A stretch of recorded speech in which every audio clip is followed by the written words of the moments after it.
반갑습니다. 안녕하세요. 깜짝 놀라. 자, 월요일 날 함께하는 분들이시죠. 이지은 위원장님 자리에 있고요. 네, 안녕하세요. 이지은입니다. 박진영 부원장님 자리했습니다. 네, 안녕하세요. 박진영입니다.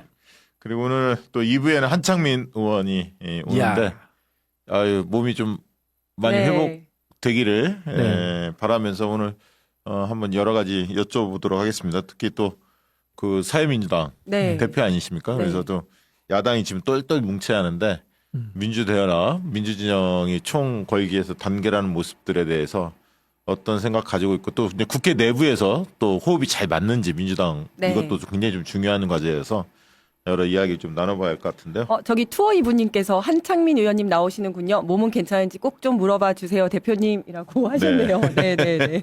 네, 당연히 물어봐야죠. 예. 저는 한창민 너무 좋아요. 네. 저는 옛날에 네. 우리 동지였거든. 아. 네, 노사모 노사모 네, 있던, 맞다, 네. 맞다. 우리 네. 또 그 봉화에 3년 동안 네. 노무현 대통령 돌아가신 이후에 그 자리를 아. 지켰던 당사자가 바로 한창민 의원이에요. 네. 의리의 사나이, 네. 그리고 바른 생활하는 사람 그런 이미지, 착한 네, 이미지. 네. 정의의 남자. 예, 정의는. 네. 저 좋아합니다. 아주 아끼는 후배. 네. 예, 기대됩니다. 근데, 예. 자, 토요일 날 네. 거리에 나오셨습니까? 나왔습니다. 광화문에? 네, 네, 나왔습니다. 예, 이번에 또 무슨 일화가 없었나요? 이번에는 제가 이제 집회가 좀 이제 올 겨울 동안 집회를 해야 될 것 같아서 파란색 패딩을 구매를 했거든요. 파란색 좀 입지 말라고 그랬는데. 근데 그걸 보고 안 살 수가 없었어요. 색깔이 너무 너무 이뻤구나. 예쁜데 이뻤구나. 네. 네. 롱 패딩을 샀어요. 네. 근데 두 분한테 이거 어디서 샀어요? 이런 얘기를 들었어요. 아, 그래요? 가르쳐 드렸습니다. 그래. 네. 박진영 원장님도 저는 잠깐 얼굴만 비치고 예. 김홍민 목사 행사가 있어서 맞아. 어쩔 수 없이 갔습니다. 맞아요. 저기 뭐죠? 후원의 밤도 있었고 뭐 20몇 년, 30몇 년 뭐 데뷔 30주년. 네. 데뷔 30주년. 네네네. 대단하십니다. 정말. 김용민 의원, 김용민 목사도 네네. 목사님도 굉장히 건강하셔야 하는데 살 많이 살이 좀 빠졌더라고요. 네. 네. 네. 그래서 살짝 이제 캐릭터가 네. 위태로워지는 상황이 되고 있어요. 자, 저도 토요일 날 계속 지금 촛불 집회 나가고 있는데 그날 몇몇 분들 인터뷰도 좀 하고 행진할 때 저는 굉장히 신나요. 재밌죠? 예, 네. 옛날 생각도 많이 나고 가도 네, 행진 뭐 옛날에 할 때 생각이 많이 나는데 그 모습 몇 가지 스케치 해봤는데 담아봤는데 한번 보실까요?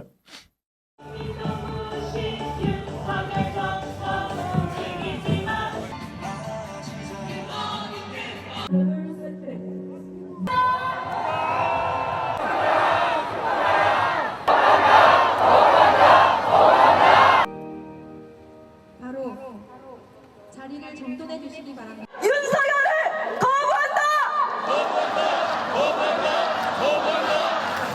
어떻게 오셨습니까? 대통령 찍은 사람 중에서도 지금 후회하는 사람 많거든요. 지금 이렇게 국민의 열망이 높다 하는 걸 보여주기에 나왔습니다. 화이팅! 이 집회 나오셨는지 한 말씀 해주세요. 무렴치하고 양심 없는 이 정권을 빨리 끌어내려야겠다는 마음으로 집회에 나오게 되었습니다.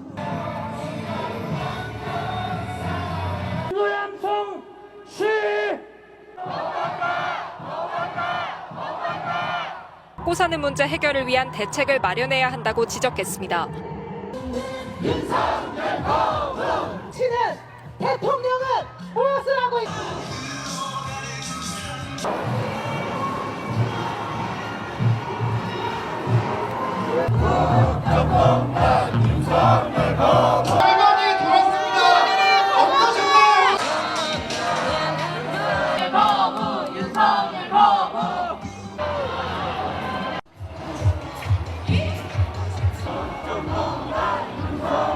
집회 참가해보니까 어때요? 재밌어요. 뭐가 재밌어요? 그냥 재밌어요. 오빠가 대학교, 고등학교 때 좋은 뜻이면 데모하래요. 오늘 어떤 기준인지 알고 갈게요. 윤석열 처단? 뭐였지? 윤석열 처단. 아빠가 그렇게 알려줬는데. 귀여워. 귀엽죠? 강성 아빠네. 초등학교 그러니까. 5학년인가 6학년인데 저희 네. 아빠가 후배거든요. 근데 아. 아빠가 처단이라는 말을 윤석열 쓴다고. 초단. 우리 꼬맹이가 처단. 귀여워. 야, 귀엽죠? 저도 다음에는 2016년도 촛불 집회 때 애들 데리고 나갔던 기억이 납니다. 그때는 뭐 진짜 정신이 없었잖아요. 너무 많이 나와가지고. 네. 두 번째 나갔을 때는 제가 머리를 써가지고 네. 애들을 데리고 모 건물 옥상에 갔어. 어. 그리고 전체를 보여줬지. 우와, 멋있더라고요. 그렇죠. 위에서 그렇죠. 100만 명의 촛불. 네. 네. 예. 맞아요. 그러니까 어렸을 때 저렇게 현장에서 보여줘야 네. 돼. 민주주의에 대한 학습을. 맞아요. 해줘야 현장에서 돼. 민주주의가 어떻게 예. 실현되고 있는지. 예. 정말 많은 분들이 지난주에도 함께 하셨고 네. 계속 갈수록 촛불의 힘은 좀 커지는 것 같은 느낌이 들고요. 시민들이 진짜 손 흔들어주고 함께 막 버스 안에서도 저는 네. 막 그 버스 택시 지나가는 사람들 있잖아요. 네. 승용차 거기 계속 홍보했거든요. 그랬더니 막 손 흔들어주는 분도 있고 알아보는 분들도 한두 명은 있어서 많이 알아보셨을 거예요. 그래서- 박시영 TV도 깃발 하나 만들지 그랬어요. 그렇죠. 저희 깃발이 있어요. 아, 있어요? 예. 우리 그래서 제가 네. 아무래도 박시영 대표한테도 그 말씀 한번 드리고 싶었는데 뉴미디어 연대나 뭐 이런 거 하나 만들었으면 좋겠어. 그래서 좀 새날 박시영 TV에 몇 군데 예. 모여서 이렇게 좀 다니게. 아 그러면 진짜 좋죠. 예, 진짜 예. 좋죠. 뭐 현장에서 또 우리 좀 뭐 이렇게 너무 반갑겠다. 촬영도 하고 예, 네. 예, 예. 어떻습니까? 아주 좋죠. 네, 제가 예. 뭐 얼마든지 좋습니다. 네, 네. 그거. 저 우리보다 영향력이 큰 데들이 많이 있으니까 제가 너무 나서면 안 맞는 가시려고? 누가 나서 열심히 따라가겠습니다. 뭐 보이지도 않는 제가 하자고 제안하겠습니다. 네, 좋습니다. 네. 네. 자, 예산 정국 먼저 좀 짚어봐야 하는데 박진영 원장님, 그 정부 예산안 네네. 민주당이 지금 4조 넘게 네네. 삭감을 했습니다. 예비비하고 뭐 특활비, 네. 특경비 이런 내용들을 삭감했는데 어떻게 보십니까? 민주당이 역대 한 일 중에서 제일 잘했다. 저는 그렇게 생각해요. 요즘 잘해요. 네, 민주당. 잘해요. 시원하게 네. 진짜. 그리고 원래 의회가 해야 될 이게 본연의 일이에요. 맞아요. 의회의 본연의 임무가 국민의 대표 기관으로서 국민의 세금을 지키는 일을 네. 해야 됩니다. 우리 제가 뭐 좀 배운 척 하자면 프랑스 대혁명이라든가 영국의 미국의 독립전쟁 전부 다 세금 문제입니다. 대표 없는 곳에 과세 없다.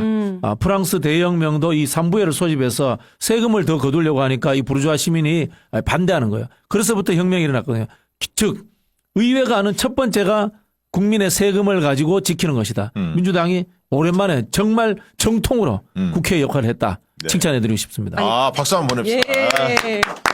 아니 그리고 검경 특활비를 이제 네. 삭감을 했잖아요. 네. 그런데 그거를 삭감했기 때문에 국힘에서는 이제 수사를 못한다 이렇게 주장을 하는데 정말 말도 안 되는 말입니다. 자, 경찰 특활비 어디다 쓰는 겁니까? 알려주세요. 그나마 경찰은 영수증 그도 다 하거든요. 예, 예. 하는데 경찰은 어떤 데 쓰냐면 저희가 이제 대통령 경호 이런 걸 하잖아요. 네. 그런 거 딱 끝나고 나면 약간 이렇게 경력금 비슷하게 1,000만 원씩 내려와요. 네, 그렇게 하고 아니 처음에 한 500만 원 내려왔다가 너무 작잖아 좀 더 주세요 하면 그래 이러면서 300만 원 더 내려오고 이런 식이에요. 네, 네. 근데 정말 원래는 특활비라는 것이 그 국가 기밀을 유지해야 되는 정보 수사 이런 국정 수행 업무에 직접적으로 소요되는 경비만을 쓰도록 만든 거거든요. 근데 이대로 되는 데는 거의 없고 특히 검찰과 검찰은 완벽하게 무시하고 있습니다. 지난번에도 뭐 언론에도 났지만 그 술 먹고 그냥 룸사롱 가서 그 상대 부하 직원들한테 100만 원씩 막 줬다는 거잖아요. 네. 그게 다 특활비거든요.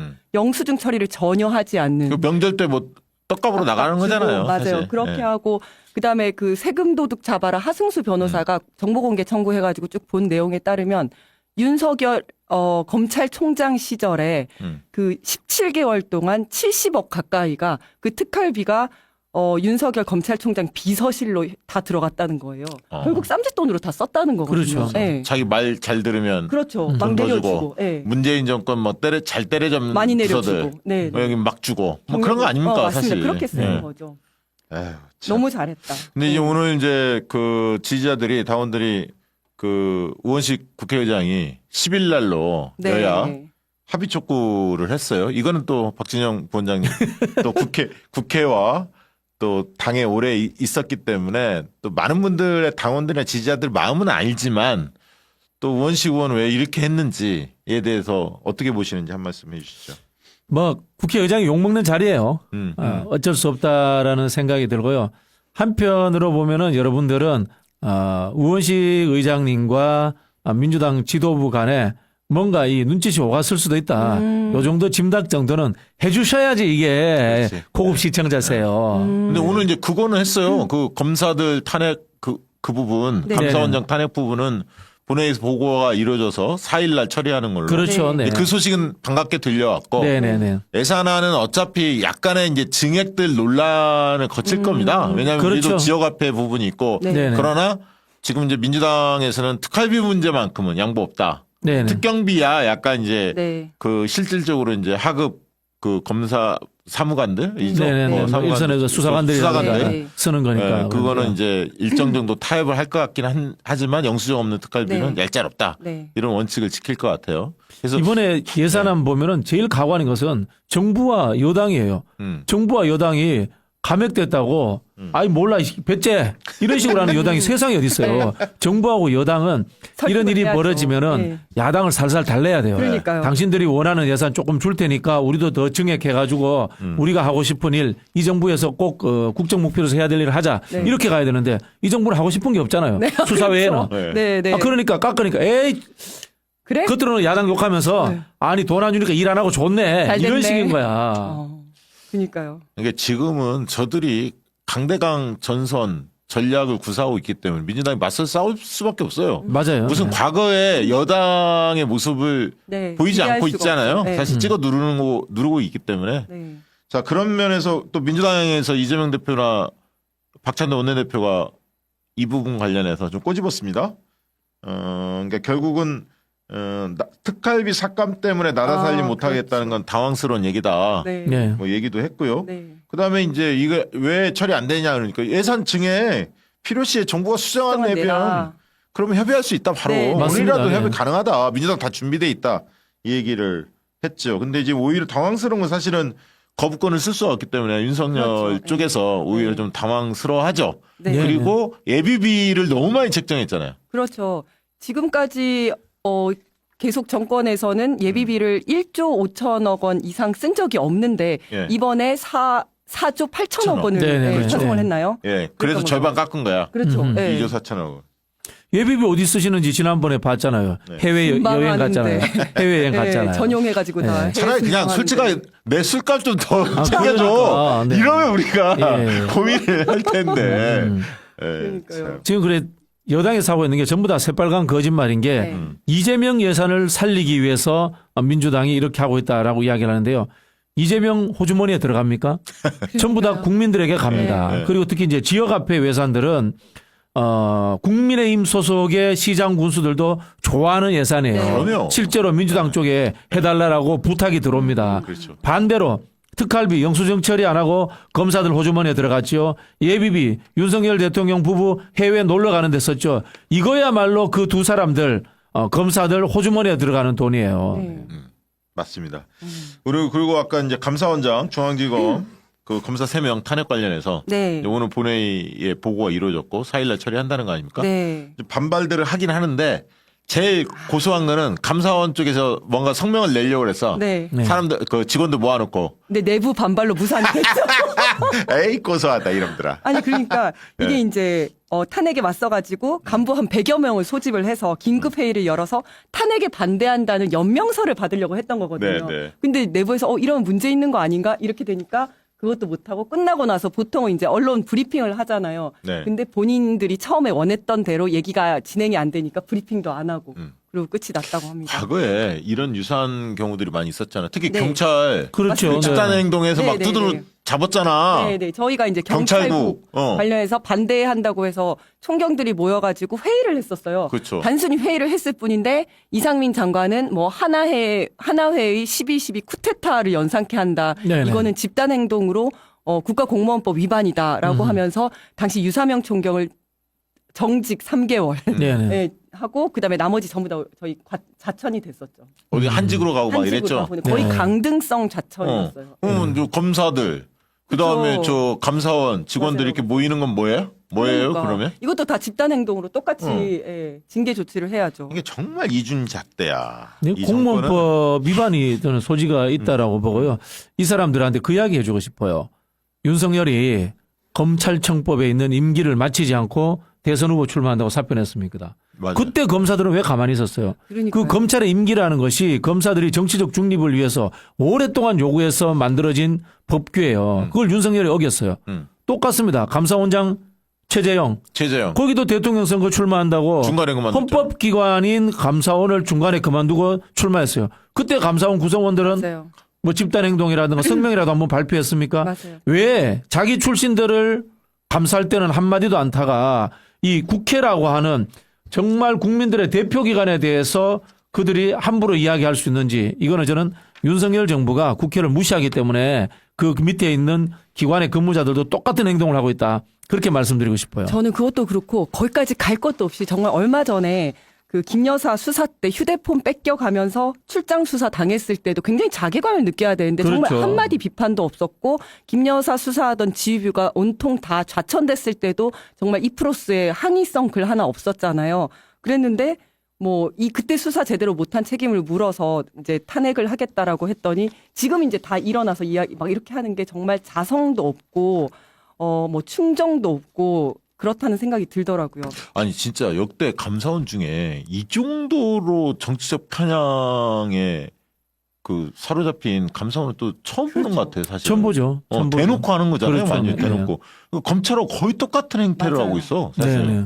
아니 정말 저는 그래서 이번 검사들하고 그 감사원장에 대한 탄핵이 반드시 필요하고 너무 중요하다라고 생각이 되는 게 사실 저는 이게 탄핵이 헌법재판소에서 인용이 될 거라고는 기대를 안 합니다. 왜냐하면 이 사람들이 잘못한 게 없어서가 아니라 지난번에 이정석 검사 그 탄핵이 네, 예. 기각이 됐잖아요. 예. 왜냐하면 헌법재판소에는 강제 수사권이 없기 때문에 검찰청에다 자료 달라야 돼. 이번에도 절대 안 줄 거거든요. 그때도 왜 기각이 됐냐면 혐의 자료를 확인할 수가 없어서 기각이 됐어요. 이번에도 감사원하고 검찰청에서 자료를 안 줄 거기 때문에 기각이 될 것입니다만은 그럼에도 불구하고 저는 이걸 반드시 해야 된다고 생각하는 게 아까 말씀하신 것처럼 검찰과 감사원은 칼을 쥐고 있는 기관이에요. 그런데 이 칼을 꺼내서 상대를 향해서 휘두르는 것도 굉장히 위험하고 잘못된 거지만 내 편한테는 아예 칼을 뽑지도 않잖아요.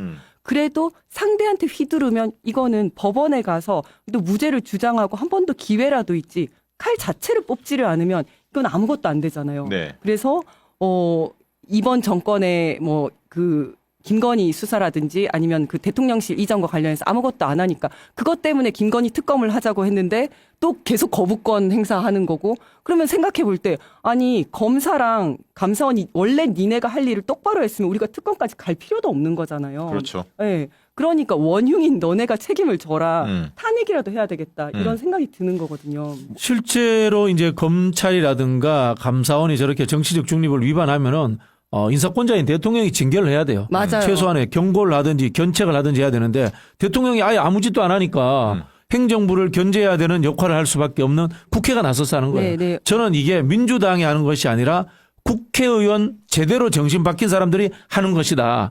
이렇게 저는 받아들여야 된다는 생각이 들고요. 감사원이 정말 그 사무총장 네. 유병호 아직도 이름 기억해. 네. 그 인간 아직도 감사위원으로 있어요. 안 잘리고.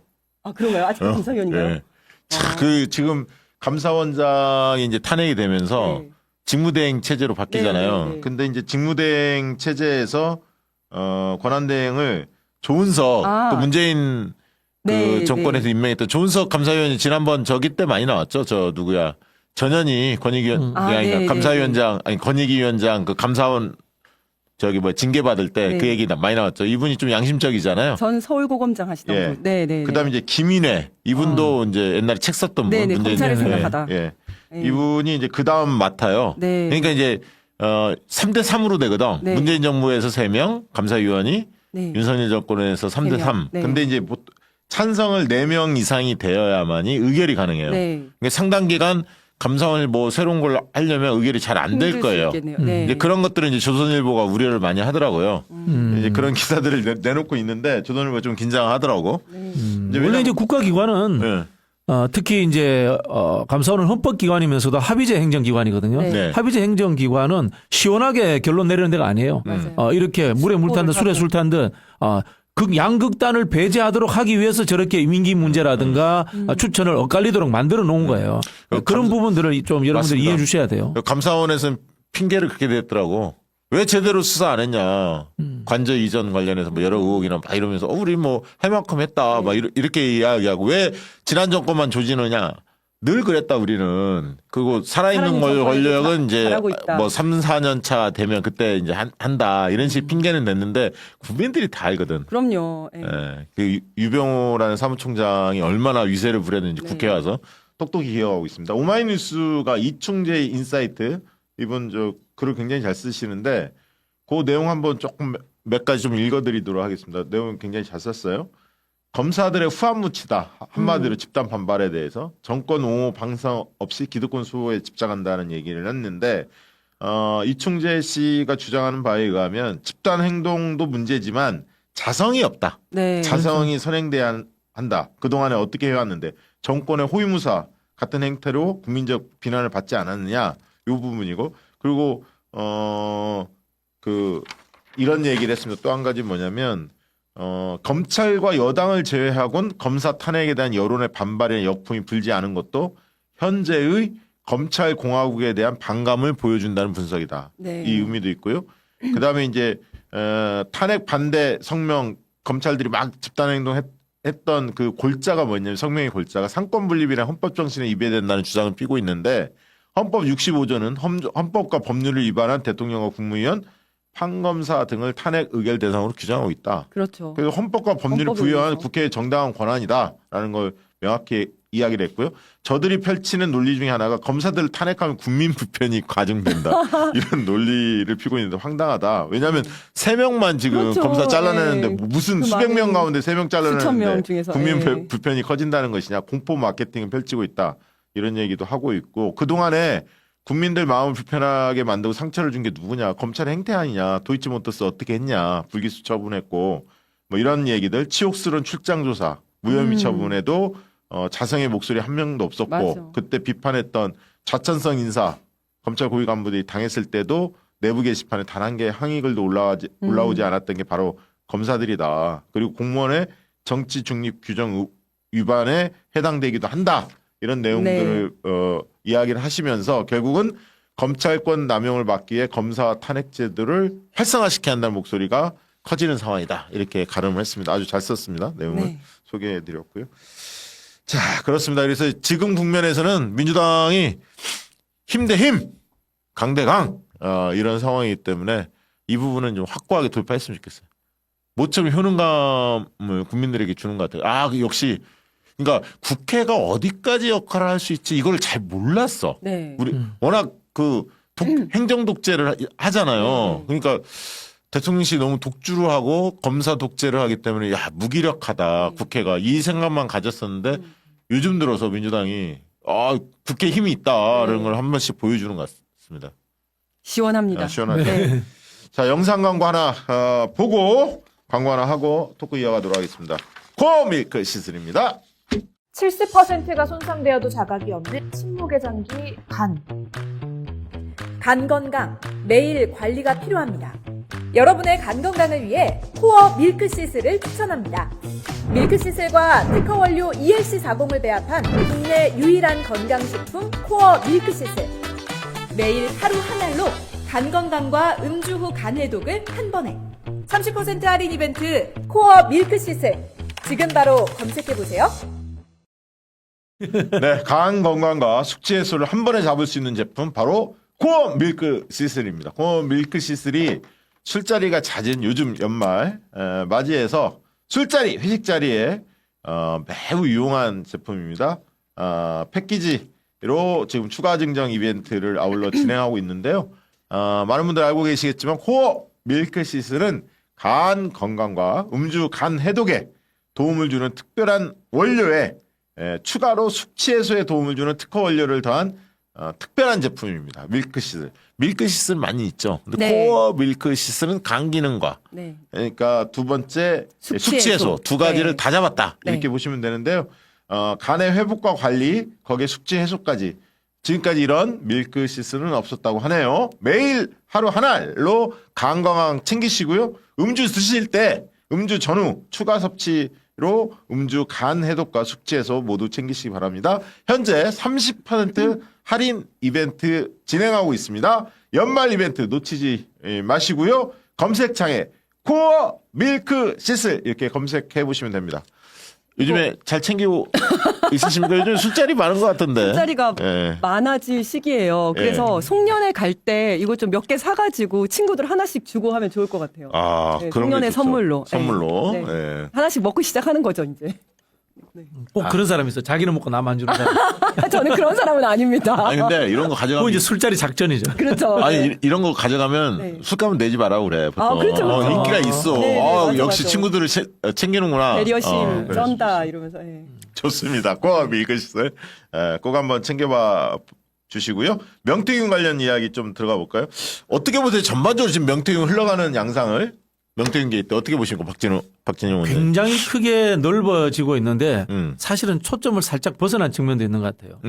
오세훈, 김종인, 이준석으로 타겟팅이 맞춰지면서 김건희가 살짝 좀 그렇죠. 사라졌다. 네, 네. 이런 느낌을 좀 용사는 그걸 노릴 수도 있어요. 네. 그런 것 같아요. 나만 아니면 돼. 그렇지. 우리만 아니면 돼. 사실 가장 핵심은 윤석열하고 김건희 여사가 80몇 번의 여론조사를 공짜로 받고 대신 공천을 준 거잖아요. 김영선 그렇죠. 의원 공천을 준 건데 그게 어느샌가 사라지고 네. 격가지로 너무 많이 퍼졌다는 생각이 들고 그렇죠. 근데 이제 보수층들이 볼 때는 윤석열은 어차피 끝난 거고 저거 씨발 진짜 뭐 그런 거 아니야. 저 인간 때문에 우리 진짜 다 죽게 생겼다. 다 죽게 생겼는데 그나마 씨앗이라도 좀 살아남아야 하는데 보니까 오세훈 뭐 저기도 저 이준석도 그렇지만 김종인 뭐 저 홍준표 다 걸리는 거 아닙니까 지금 분위기가? 그래서 한동훈 신났잖아요. 검찰이 압수수색 들어오니까 만세 다 가져가 열어준 거잖아요. 네. 그래서 국민의힘 입장에서 지금 오히려 그 국민의힘 입장에서는 진짜 차라리 윤석열 쪽으로 가는 게 오히려 나을 것 같은데. 어차피 끝난 사람이니까. 끝난 사람이니까 그쪽에서 어쨌든 막아야 하는데 너무 많은 지금 뭐 박완수, 네, 맞아요. 박형준, 네네. 뭐 여기 박완수까지는 꽤 나온 것 같고 네네. 박형준도 나온다는 거 아닙니까 지금 분위기가? 네. 그러니까 뭐 어마어마하네요, 진짜. 그러니까 아니, 이분 진짜 그동안 우리 모르는 동안 얼마나 대한민국을 쥐락펴락하면서 혼자서 아주 행복하게 살았을 것 같아요. 근데 이게 명태균이 최초에 이런 시도를 했을까? 저쪽 국민의힘 쪽은 이런 비슷한 흔히 말하는 이 꼼수 불법 네. 예. 이런 걸 가지고 정치한 거 아닌가? 그런 의구심까지 들어요. 이 사람이 처음일까? 그런 생각까지 어. 들 정도야. 왜냐면 이게 네. 제가 보니까 국민의힘 계열이 저런 거에 대해서 오히려 잘 모르더라고. 왜냐면요. 당내 경선을 한 지가 오래 안 됐잖아요. 저 당은. 낙점했잖아요. 네. 예. 사실 우리 그 민주당이 호남에서 옛날에 저런 일들이 몇 번 있었어요. 한 2010년도에 네. 광주시장 경선하면서 저런 비슷한 중간에서 여론조사 조작 사건이 있어서 제가 조사하러 내려간 적이 있거든요. 네. 근데 이 국민의힘 같은 경우에도 특히 강남이라든가 경상도 같은 데는 공천 받으면 끝나잖아요. 예. 그러다 보니까 이 명태균 씨 같은 사람이 그런 이제 장결을 배워가지고 경선에 결정적인 영향을 미치고 경선에서 이기면 당선돼. 네. 이런 것들을 가지고 상품화하면서 이게 광범위하게 퍼지지 않았나. 좀 그런 생각이 들어요. 네. 대단한 기술은 아닌데 이게 불법으로 결정난 지가 한 5, 6년밖에 채 안 됩니다. 그전에는 뭐 여론조사 방해 행위라든가 이런 것들이 횡행했잖아요. 근데 이게 한 5, 6년 전부터 이런 것들이 법으로서 못하게 했는데 저 당은 그걸 아직도 이제 하고 있는 거죠. 결국은 문제는 이제 도덕성의 문제예요. 네. 그러니까 저게 들통나지 않을 거라고 생각하는 것도 나는 좀 그렇죠. 웃기더라고. 네, 그러니까 네. 뭐 원자료 노르데이터를 달라고 하고 그걸 주는 행위 보통 그 상식적인 여론조사 기관들은 안 해요. 이거 네, 법적으로 네. 처벌도 네, 받고 네. 그걸 해주면 안 되거든. 그게 사실은 기본적인 어떤 뭐랄까요, 이렇게 업계 관행도 있었고 과거도 그렇죠, 관행이 그렇죠. 있었고 이 법적으로도 이제 그렇게 정비가 됐고 근데 그런 걸 했고 또 명태균은 그거 있었잖아요. 당일날 여론조사 방해 행위. 네. 상대한테 상대한테 전화해가지고 이것도 그렇죠. 과거에 경선할 때 이상한 여론조사 또 여러 개 온다. 그 얘기까지 있었잖아요. 그렇죠, 그렇죠. 당에서도 옛날 네. 민주당 쪽에서. 20년 전 이야기야 진짜 민주당 쪽에서는. 근데 그거를 지금까지 저렇게 했다고? 네. 야. 아니 그리고 이번에 얘기한 거 보니까 너무 대범하게 그냥 누구 몇 프로 이렇게 맞춰 만들어. 네, 그렇게까지 나오더라고요. 그거는 정말 있을 수 없는 일이에요. 있을 수 없는 그러니까요. 일이죠. 그건 민주당 쪽 여론조사 하는 데서 나는 그건 한 번도 못 봤어요. 사실은. 네네. 너무 했는지는 모르겠지만 대범하잖아요. 한 번도 못 네. 봤습니다. 그런 건. 그다음에 너무 들은 바도 없고. 딱 떨어지면 안 되니까 뭐 어. 0.5 이렇게 해야 된다 그러고 막 이런 얘기까지 하잖아요. 네, 너무 이거- 놀라웠어요. 이건 뭐 창작이죠. 뭐 그래, 조사가 아니라 진짜. 창작이죠. 네. 정당의 수준이에요. 네. 예를 들자면 이준석 대표가 저 안심번호를 시군구 단위까지 분류해서 줘버려요. 제가 봤을 때 이준석 대표 잘 몰랐을 거야. 이렇게 하면은 작당하는 사람들은 이걸 가지고 유혹에 흔들리거든. 시군구 단위까지 줘버리면 우리는 그렇게 안 하거든. 아예 안 안 주거든요. 주죠. 지금 민주당. 우리도 안 주는 이유가 다 있단 말이에요. 네. 주면은 저런 식으로 나쁘게 활용할 활용하고 가능성이 있기 때문에 안 주는 싶어지니까. 건데 네. 그게 결국은 경선을 많이 안 해본 정당이기 때문에 그런 거예요.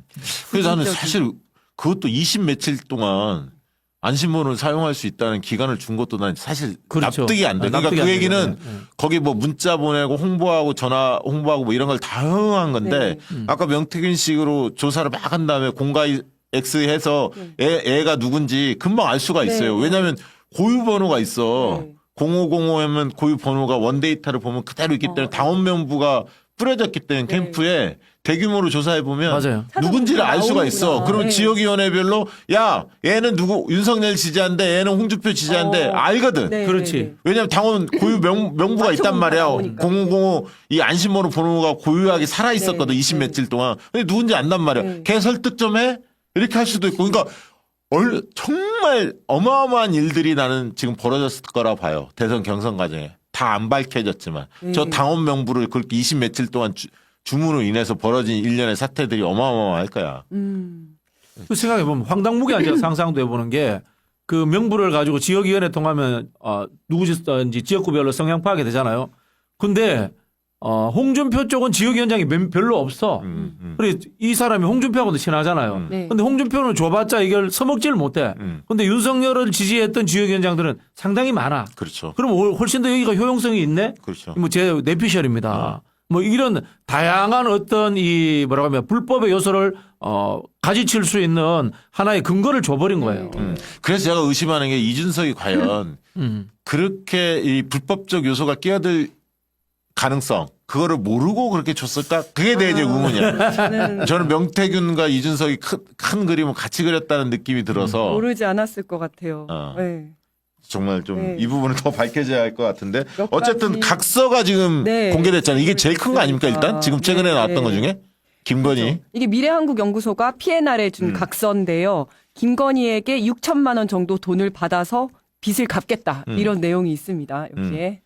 야, 난 이거 보면서 그러니까 이제 이거 정확히 확인된 거는 김건희한테 돈을 받아서 주겠다는 얘기를 PNR 대표한테 여러 차례 했다는 네, 거 아니에요. 네. 그러니까 네, 네. 본인도 그 용이다. 네. 그러면 PNR 대표도 그렇게 인식하는 거야. 뭐냐면 공표용 조사도 돈을 안 줬거든. 자기들한테 시킨 거 미래한국연구소가 머니투데이나 이런 걸 통해서. 네, 네. 근데 머니투데이 언론사는 돈을 안 냈어요. 네.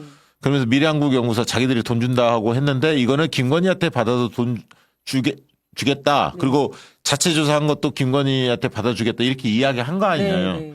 그러니까 목적이 어디에 있었는지 그 비공표 조사, 공표용 조사가 대선 여론조사가 윤석열을 김건희를 위한 것이다라는 것이 목적이 분명히 드러난 거예요. 그렇죠. 엄청난 네. 일입니다. 이거는. 네.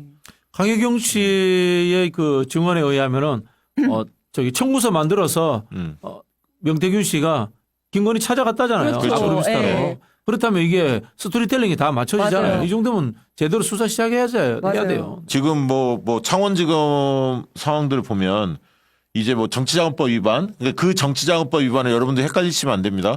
김건희 윤석열 정치자금법 위반이 아니라 아니라 그 시의원 뭐그 공천 주겠다면서 돈 받은 거. 군수 네. 뭐 이런 사람 나오는 사람들 돈 받은 거. 명태균이 돈 받은 거. 그것만 네. 지금 맞아요. 수사가 거의 마무리됐고 네. 이제 여론 조작, 네. 대선 여론 조작이라든가 뭐 오세훈 쪽이라든가 이런 쪽은 아직 수사에 착수하지 않았고 이런- 이제 준비만 하고 있다. 뭐 네. 이런 쪽으로 지금 알려지고 있죠. 언론 보도 네, 보면. 맞습니다. 두 번째 또 이런 게 있네요.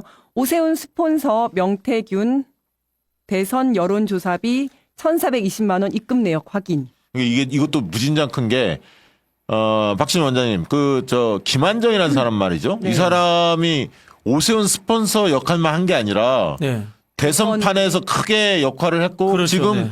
윤석열 정권에서 굉장히 잘 나간다 이런 얘기들이 네. 퍼져 있죠. 네네네.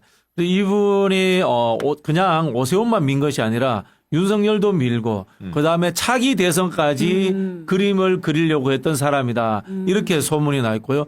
그렇기 때문에 이 사람이 이준석 대표에 대해서도 언급해요.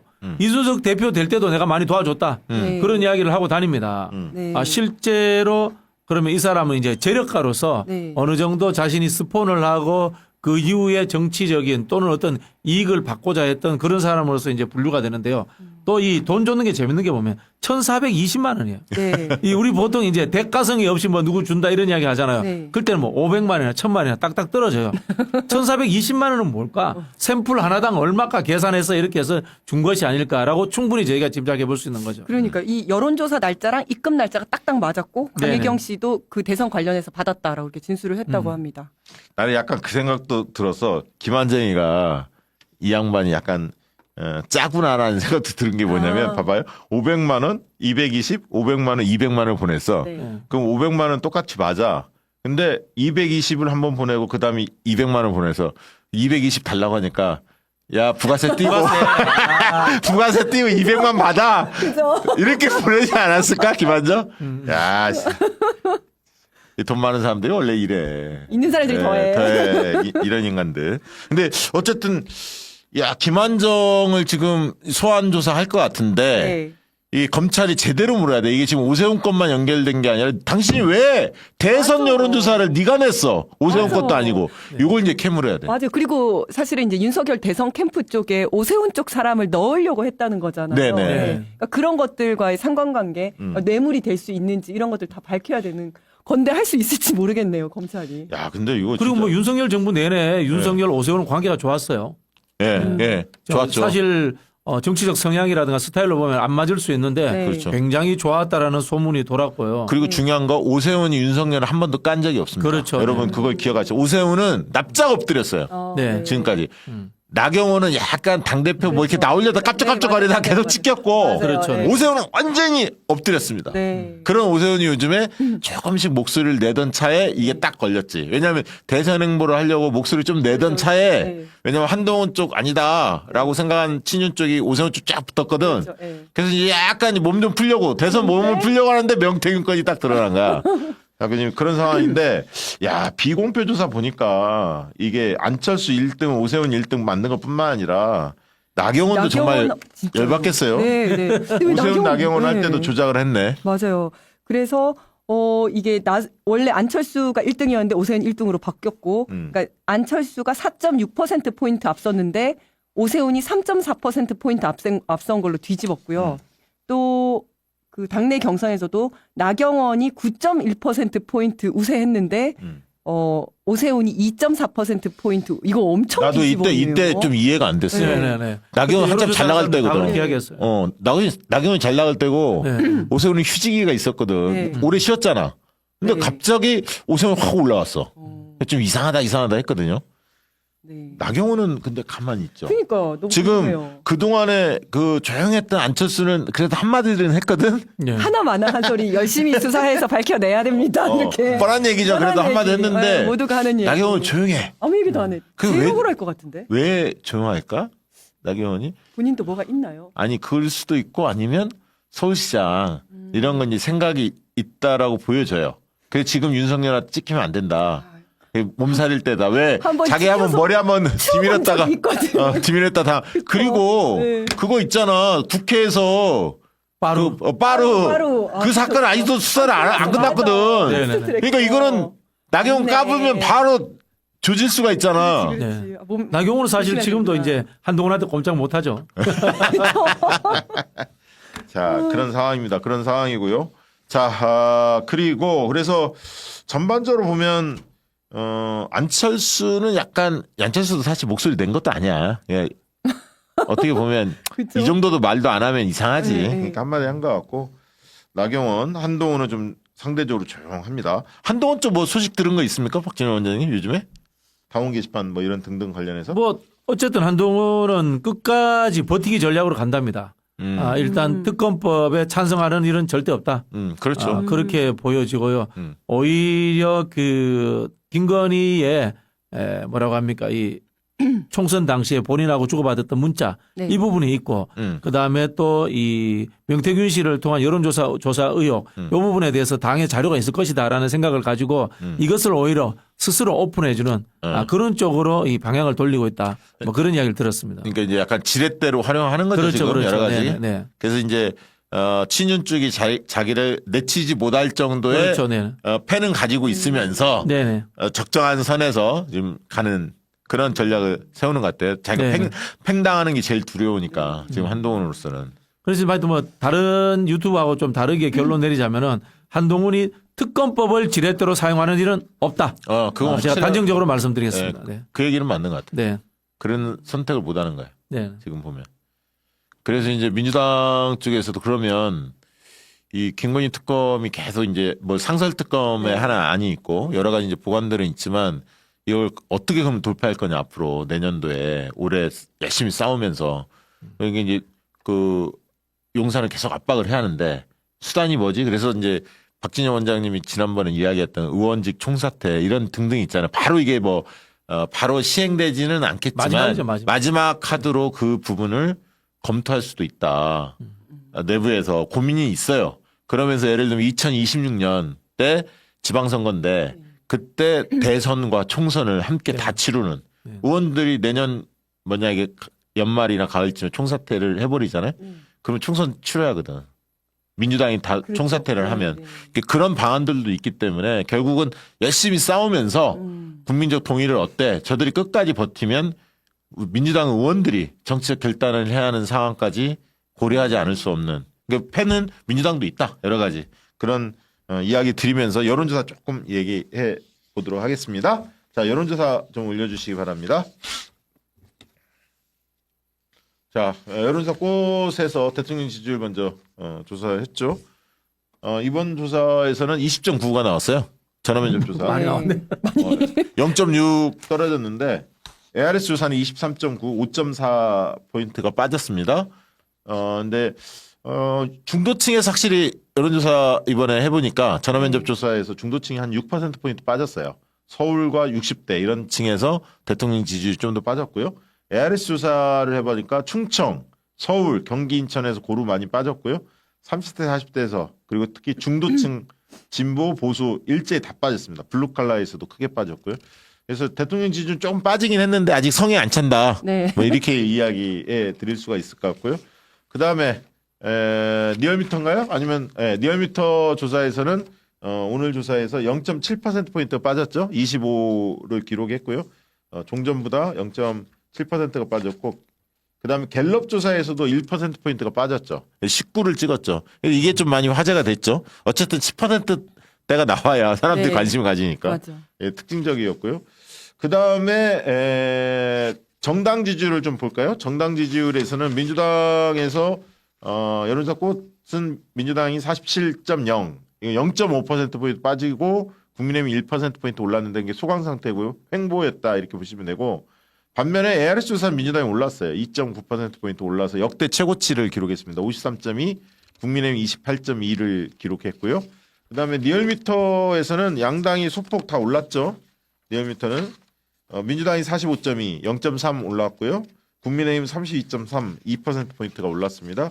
반면에 이제 갤럽은 좀 특이하게 민주당이 1% 빠지고 국민의힘이 4% 오르는 좀 특이한 조사였습니다. 아까 대통령 지지율은 빠졌는데 네. 국민의힘 지지율이 올랐다. 좀 납득하기 어렵죠. 국민의힘이 32, 그러게요. 민주당이 33 이렇게 나왔습니다. 갤럽이 좀 이런 경우들이 가끔 있어요. 1%포인트밖에 네. 차이가 안 나네요. 자, 대선 후보 지지율을 한번 볼까요? 현안들 먼저 만나보죠. 현안들 먼저 다루겠습니다. 자, 한동훈 대표 그 단계 게시판 관련해서 한동훈 대표 가족들이 이걸 과연 했다고 보는지 이걸 한번 여쭤봤는데 한동훈 대표의 가족이 했을 것이다라는 게 40.3 전화면접 조사, ARS 조사는 51.9가 나왔고요. 한동훈 대표 가족이 아니다라는 게 전화면접 33.8, 그다음에 ARS는 25.5 이렇게 ARS는 크게 한 2배 정도 차이가 났고요. 저기서요, 제가 네. 조금 특이하게 봤던 게 20대 20대 보면 네, 잘 모르겠음이 41%거든요. 가장 네. 많아요. 예, 근데 실제로 몰라요. 그러니까 이 사건이 뭔지를 모르더라고요. 몰라요, 네. 몰라요. 제가 20대 얼마 전에 한번 얘기를 좀 해봤었는데 20대 초반에 이제 대학생들, 인서울 대학생들인데 그 정치에 굉장히 관심이었고 잘 모르고 제가 이야기를 했더니 그런 게 있었어요. 정말 모르고 또 이제 연령층에 보면 20대 40.1%가 이거를 한동훈 대표의 가족이 아니다라고 얘기를 했잖아요. 네. 20대의 정치 성향과 굉장히 다르게 이렇게 대답을 했는데 정말 우리가 초반에 설마 한동훈이 했겠어? 딱 거기에 딱 멈춰 있더라고요. 그래서 정말 모르는구나 이런 생각이 들었어요. 그래서 사실 나는 이 질문을 이야기 듣고 그렇게 바꾸라고 했는데 안 바뀌었어. 뭐냐면 한동훈 가족이나 네. 한동훈 측과 연루된 사람이 한 거 같냐. 그러니까 댓글 부대나 뭐 이런 거. 네네네. 그렇게 만약에 넓혔으면 좀 다르게 나왔어요. 한 60% 맞아, 넘어갔을 맞아. 거야. 한 65대 뭐 그랬을 30 거예요. 이렇게 나왔을 거야. 네. 느낌 있잖아요. 뭐 맞아요, 댓글 부대 맞아요. 이렇게 할 수도 네, 있으니까. 그런 좀 아쉬움이 있었고요. 그다음에 명태균 씨 서울시장 선거 관여 관련해서 오세훈 시장 후원자가 수천만 원을 지급한 정황들을 보아 사실일 것이다. 이렇게 보는 게 61, 67 굉장히 높게 나왔고요. 네. 그다음에 사실이 아닐 것이다라는 의견은 23.5, 21.1에 불과했습니다.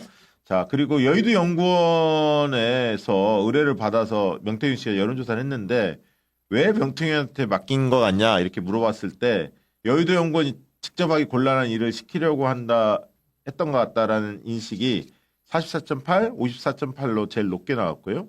그다음에 명태균 능력, 전문가적 능력을 높이 평가해서는 6.7, 5.7에 불과했고 그 외 다른 이유가 꽤 두텁게 나왔어요. 28.6, 22.2.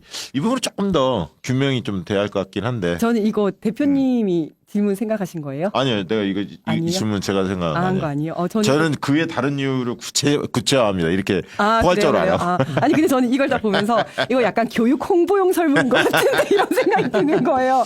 왜냐면 질문만 봤을 때는 왜 여론조사를 의뢰했을까 했을 때 야 명태균이 나름 좀 발이 넓네 이렇게 생각을 했는데 이걸 딱 보는 순간 아 맞네.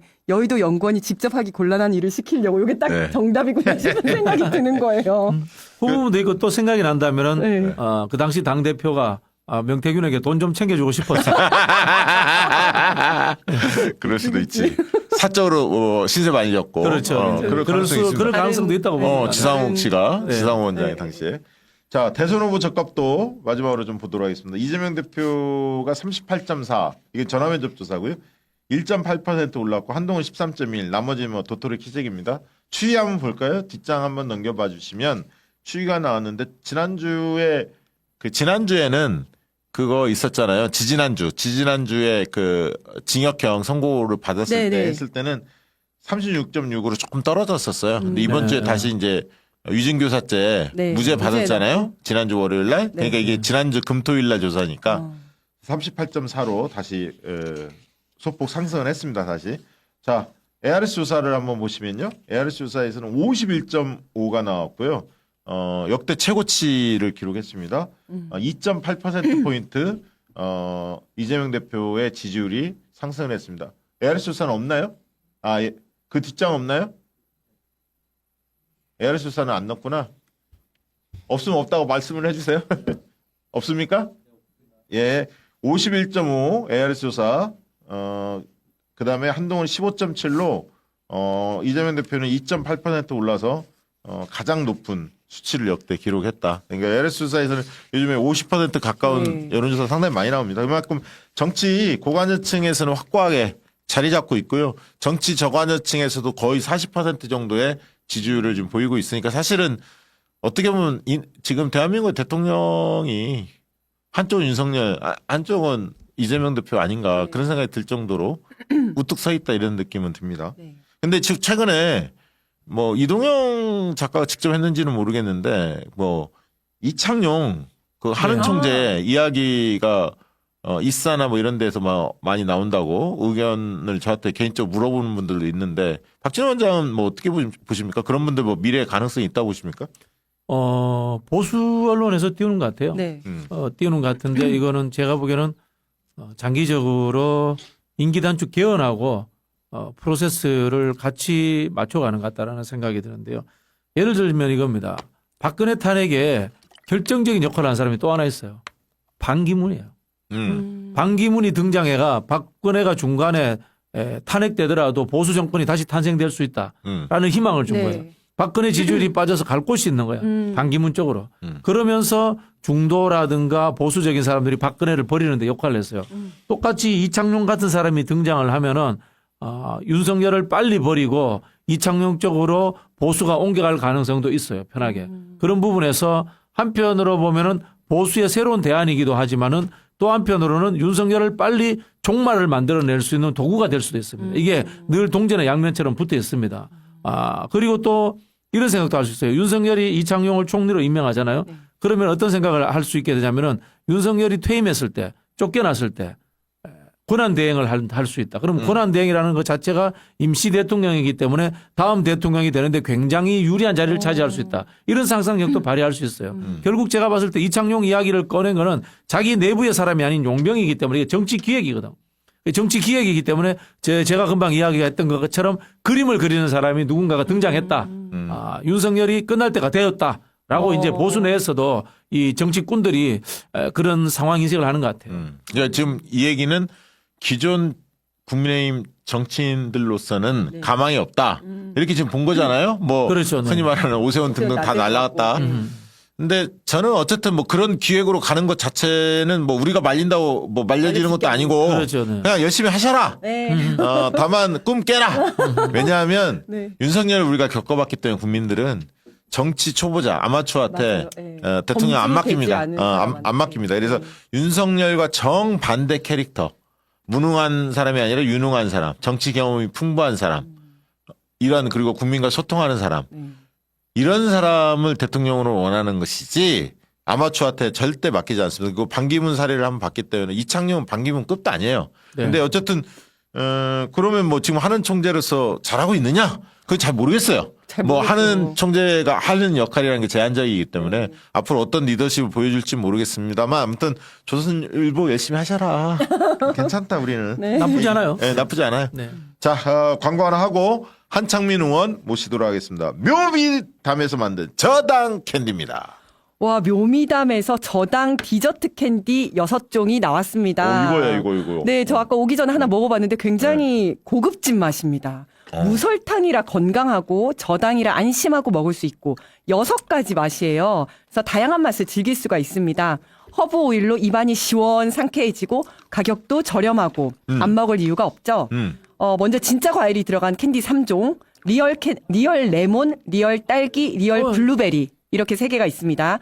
향료로 맛을 내는 그냥 그런 캔디가 아니고요. 과일 본연의 맛을 느낄 수 있도록 과일을 듬뿍 넣었습니다. 식후에 당 높은 과일 대신 디저트 캔디 드시면 좋을 것 같습니다. 그리고 또 특별한 티 캔디 3종이 있습니다. 말차 라떼, 허니 자몽 블랙티, 스윗 아메리카노 이렇게인데요. 예. 그래서 말차, 꿀, 자몽, 커피 원두를 넣어서 캔디를 만들었어요. 제가 아까 오기 전에 허니 자몽 블랙티를 먹었는데 요게 뭐냐면 이 그 별 박스라는 이제 그 커피숍에서 파는 그 티거든요. 근데 그거랑 거의 맛이 비슷해요. 그 느낌이 딱 나고요. 되게 고급진 맛이 많이 근데 달지 확실히 않고. 덜 다하는데? 많이 달지 않아요. 많이 달지가 않아. 네네네. 음. 그래서 커피숍 가서 비싼 티를 드실 필요 없이 저당 디저트 캔디를 드시면 딱 좋겠다. 근데 이게 수제라는 거 아닙니까 또? 맞습니다. 네. 그리고 맛만 좋은 게 아닙니다. 이게 식품으로 허가된 비싼 허브 오일이 들어가서 입안이 확 상쾌해지고 목도 시원해집니다. 약간 목캔디 같은 그런 느낌도 있어요. 그래서 허브 향료가 아닌 진짜 허브 오일이 들어갔답니다. 맛있고 상쾌하고 저당이고 가격도 착하고 묘미담 저당 디저트 캔디 6종으로 달콤한 하루 보내시기 바라겠습니다. 유튜브 더보기 링크를 클릭하시면 많은 정보를 볼 수 있으니까 참고하시고 사서 맛있게 드시기 바랍니다. 네. 묘미담에서 만든 저당 캔디였는데 수제 저당 캔디. 네. 어떠세요 맛이? 박진영 원장님 어떠세요? 고급져요. 그죠? 약간 맛이 고급져요. 그 말이 진짜. 딱 맞죠. 예. 고급져요. 살짝 허브 향도 나고 뭐 고급져요. 자극적이지 않고 네, 달지 않고. 목도 상쾌해지면서 통도 너무 예뻐요. 네. 수제 저당 디저트 캔디였습니다. 네. 자, 이거 뭐 이게 빨아먹으면서 토크 해보죠. 자, 말씀드린 와중에 우리 한창민 의원 오셨습니다. 박수로 맞아주세요. 반갑습니다. 오랜만에 뵙습니다. 건강 어떠십니까? 팔이랑 뭐 그때 갈비 예. 뼈 막 안 좋. 아니 어떻게 건강한 부분은 이제 어차피 시간이 되면서 뭐 붙는 거라고 생각을 하고 있고요. 인대 늘어나는 것도 지금은 이제 조금씩 움직일 수 있고요. 아주 생각보다 분명하고 계시네. 제가 건강합니다. 그래서 회복 속도가 빠릅니다. 근데 혹시 그때 막 그 경찰들하고 막 몸싸움 세게 하던데 네네. 막 그 본인이 30대라고 생각한 건 아닙니까? 그런 거보다도 네. 제가 그 분위기에서 좀 충돌을 막을 수 있는 역할을 할 수 있겠다. 예전에 노회찬 대표님도 그런 상황에서는 국회의원이 나서서 약간은 평화의 안전막처럼 하면은 그 물리적 충돌을 막을 수 있기 때문에 당연하게 그런 식으로 진행이 될 줄 알았는데 오히려 자기들이 원하던 바를 누군가가 방해를 한다고 생각해서 더 강하게 하는 모습 보고 제가 좀 깜짝 놀랐어요. 그러니까 의원님만 거의 집중적으로 하던데. 거의. 그때는 이제 거기 나서서 이렇게 그 정리를 하려고 노력했던 이제 의원이 저밖에 없다 보니까 그런 느낌이 들었던 것 같고요. 그때 당시에는 그 현장 집회 분위기 자체가 조금 엄중한 상황이었어요. 네, 네, 네.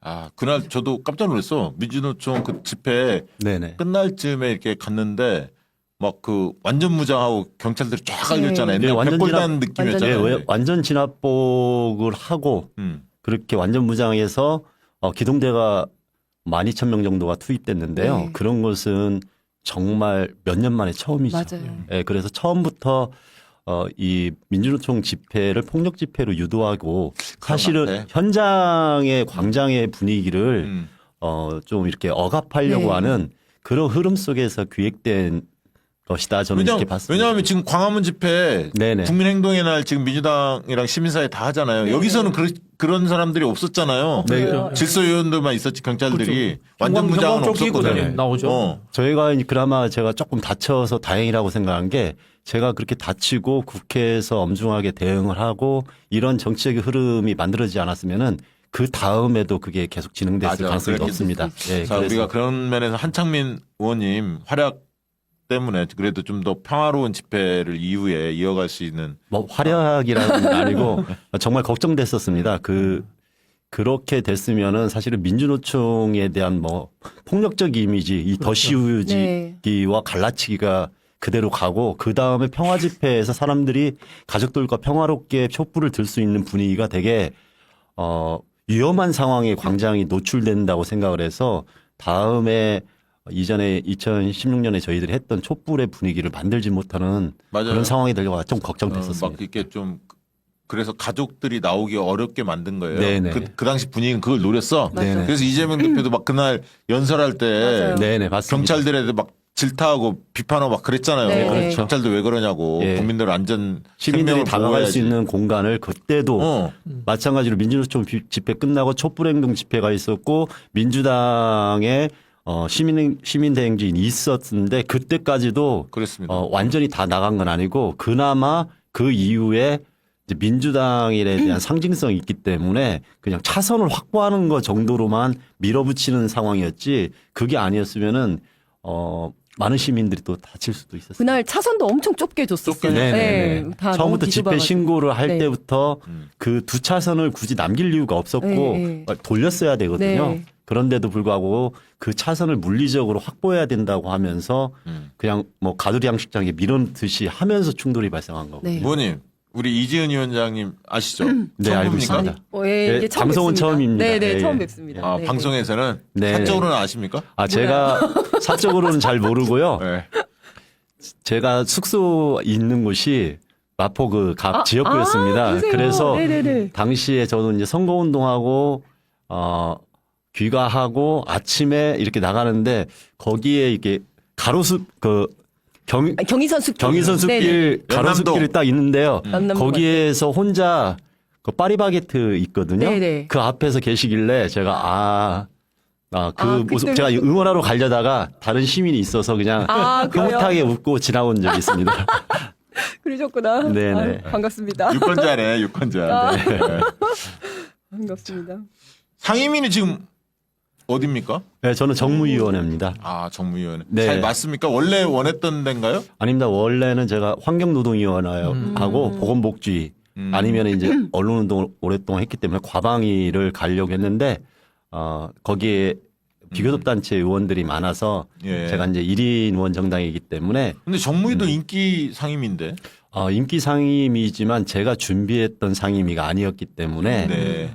처음에는 나름대로 뭐 배려했다고 다른 분들은 인식할 수 있을 것 같은데 준비도는 좀 낮았었고요. 다만 제가 정무위에 들어가 보니까 사실은 서민금융 문제나 금융과 경제의 핵심 상임위이기 때문에 다뤄야 될 것이 굉장히 많았습니다. 정치적인 이슈 때문에 국민들한테는 보여지지 않지만 매우 중요한 사안을 많이 다루고 있고 지금 오늘도 제가 법안소위 이소위에 있는데 거기 관련해 가지고 대부업법 불법 사금융 문제 심각한 거 네네. 이것을 엄정하게 다루기 위해서 이제 강한 입법 조치하는 내용 때문에 조금 국민의힘하고 좀 언쟁이 있으면서 그걸 강하게 밀어붙이고 있고 이제 서민금융 관련한 것들이 예산 확보가 많이 되고 있지 않습니다. 네. 그래서 서민금융 같은 경우는 지금 은행권은 이익이 늘어나는데 서민들의 어려움은 계속 늘어나고 있기 때문에 국가에서 좀 책임 있게 서민금융의 재원을 늘리자고 계속 요청을 하고 있습니다. 그러면 최근 국회에 계시면서 가장 관심 있게 본 이슈는 어떤 거 있으세요? 역시나 이제 특검법과 거부권 정국이 계속 반복되는 상황을 직접 접하다 보니까 너무 답답했죠. 거기에다 이제 사법적으로 모든 것들이 이루어지고 정치적으로 네. 풀어가야 될 사람들이 완전히 막혀 있는 교착 상태. 네. 그것을 뚫어내지 못하는 좀 답답함.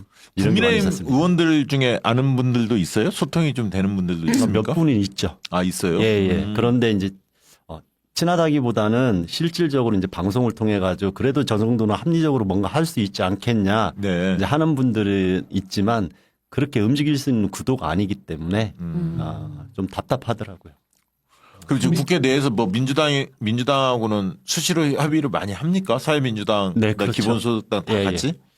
기본적으로 저 정무위 같은 경우는 입법이나 아니면 현안 관련해서 약간 팀처럼 움직이면서 분업도 하고 그렇습니다. 이번에 TMF 사태도 마찬가지고 이번에 국정감사에서도 예를 들어서 이제 소상공인이나 중소자영업자들 관련해 가지고 다양한 의제들이 있는데 아시다시피 국정감사에서 의원들이 질의하고 증인 신문하고 이거 할 수 있는 시간이 그렇게 많지가 않아요. 네. 예.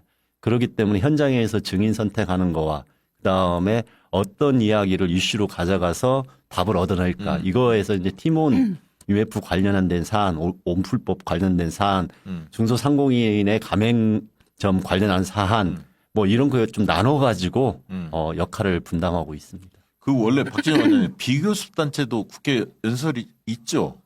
그것은 없나요? 아예? 제3정당까지 그렇죠. 많이 주어지고 아, 있습니다. 네. 예.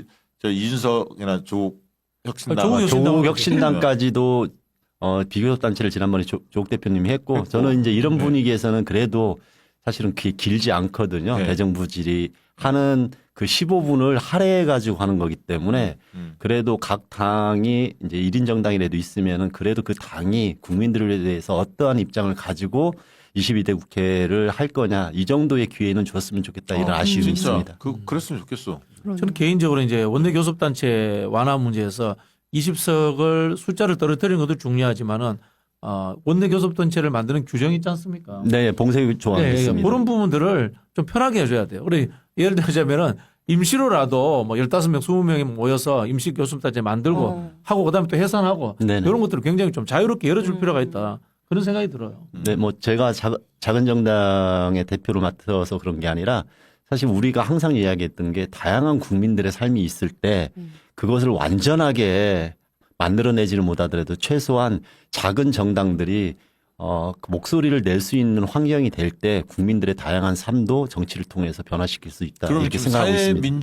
사회민주당이 네네. 흔히 이야기하는 민주당과의 네네. 그 비슷한 점도 상당히 많지만 요건 조금 차이가 있다라고 이야기할 부분이 뭐가 있을까요? 그 부분은 이제 뭐 인식의 차이도 분명히 좀 있긴 하지만 그런 면에서 예전보다 뭐 제가 있는 사회민주당 같은 경우는 큰 틀에서 신뢰와 연대는 가지고 가야 된다 이런 입장이 강고하기 때문에 큰 틀의 연대는 오히려 이전보다 훨씬 단단하게 움직이고 네, 있습니다. 네. 다만 집권 여당을 꿈꾸는 민주당 같은 경우는 조금 더 폭넓게 대변해야 되는 부분이 있어서 저희가 생각하는 좀 더 개혁적인 부분에 대해서는 조금 안전하게 가는 부분이 있어서 거기에서는 이견차가 있습니다. 예를 들어서 군투세나 지금도 이재명 대표가 말씀하셨던 이제 가상자산 네. 유예나 이런 부분은 원래 이재명 대표도 마찬가지고 민주당에서 이전에 다 약속했던 법안인데 근데 사실 나는 가상자산은 네네. 진짜 아쉬운 게 이거는 국민의힘 윤석열 원하는 정권의 거였습니다. 책임 추궁을 세게 해야 돼. 그동안 뭐 했냐 니네 네. 준비 안 하고. 그게 좀 아쉽습니다. 왜냐하면 지금도 구멍이 많거든 사실. 네네. 유예할 수밖에 없어요. 사실은 구멍이 너무 많아서. 근데 그동안 방치한 거잖아요. 네네.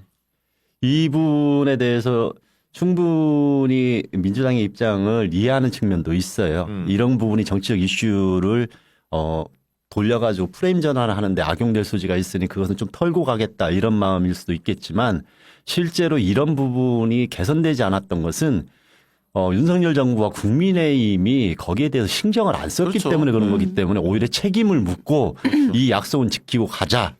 그 대신 그 한 발 더 나가서 개미 투자자들이나 아니면 새로운 어떤 금융시장에서 발생하는 문제들에 대한 대안을 하나 더 내면서 이렇게 밀고 갔으면 좋았겠다 이런 아쉬움이 있습니다. 박진 원장님, 우리 한창민 의원은 어떤 정치인이라고 생각되십니까? 개혁적이고 정의로운 사람이다. 뭐 저는 이런 말씀을 드리고 싶은데요. 방금 이야기를 했습니다만은 금투세 문제라든가 또 종부세 문제도 마찬가지고요. 이런 부분들에 대해서 원칙적인 진보 개혁의 목소리를 낼 필요가 있습니다. 그리고 또 상대적으로 민주당은 또 집권을 위한 가장 앞서가는 정당이기 때문에 이것들을 또 전략적으로 접근한다라는 좀 하나의 뭐라고 합니까? 아쉬운 점. 이거는 또 우리 또 유권자들이 또 이해해 주셔야 된다라는 생각이 들고요.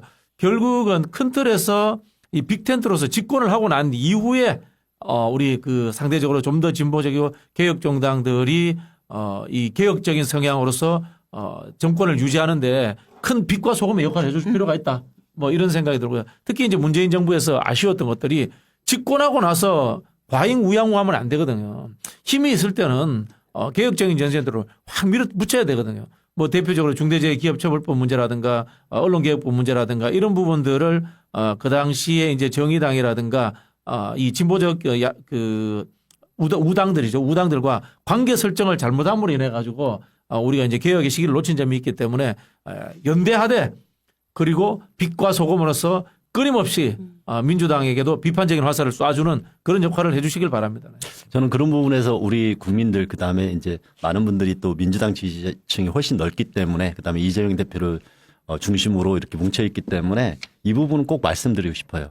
어떤 사안에 대해서 이견이 있다 해가지고 신뢰가 깨진 거 아니다. 맞습니다. 네. 그 부분은 확실하게 생각을 하시고 다양한 관점에서 더 강하게 나가야 된다고 판단하는 사람들과 폭넓은 사람들을 안고 가야 된다. 이런 부분의 차이는 있을 수 있어도 개혁적인 전선에서 흐트러짐이 없기 때문에 가끔 이견이 있고 조금은 논쟁이 있다 하더라도 그렇게 이게 적대시하거나 어떤 감정적으로나 어떤 이견이 있어가지고 서로 이렇게 갈라지는 그런 모습은 없었으면 그러니까 좋겠다. 그게 이 말씀을 드리고 싶습니다. 지난 우리가 정의당 특히 이제 심상정 대표를 보면서 많은 분들이 또 뼈저리게 느꼈던 부분 그런 아닙니까? 아픈 상처가 있기 예. 때문에 그럴 것 같습니다. 그러면서 지금은 그 어떤 때보다도 민주진영 전체적으로 보면 대동단결 네. 특히 윤석열 폭정이 너무 심하기 때문에 네.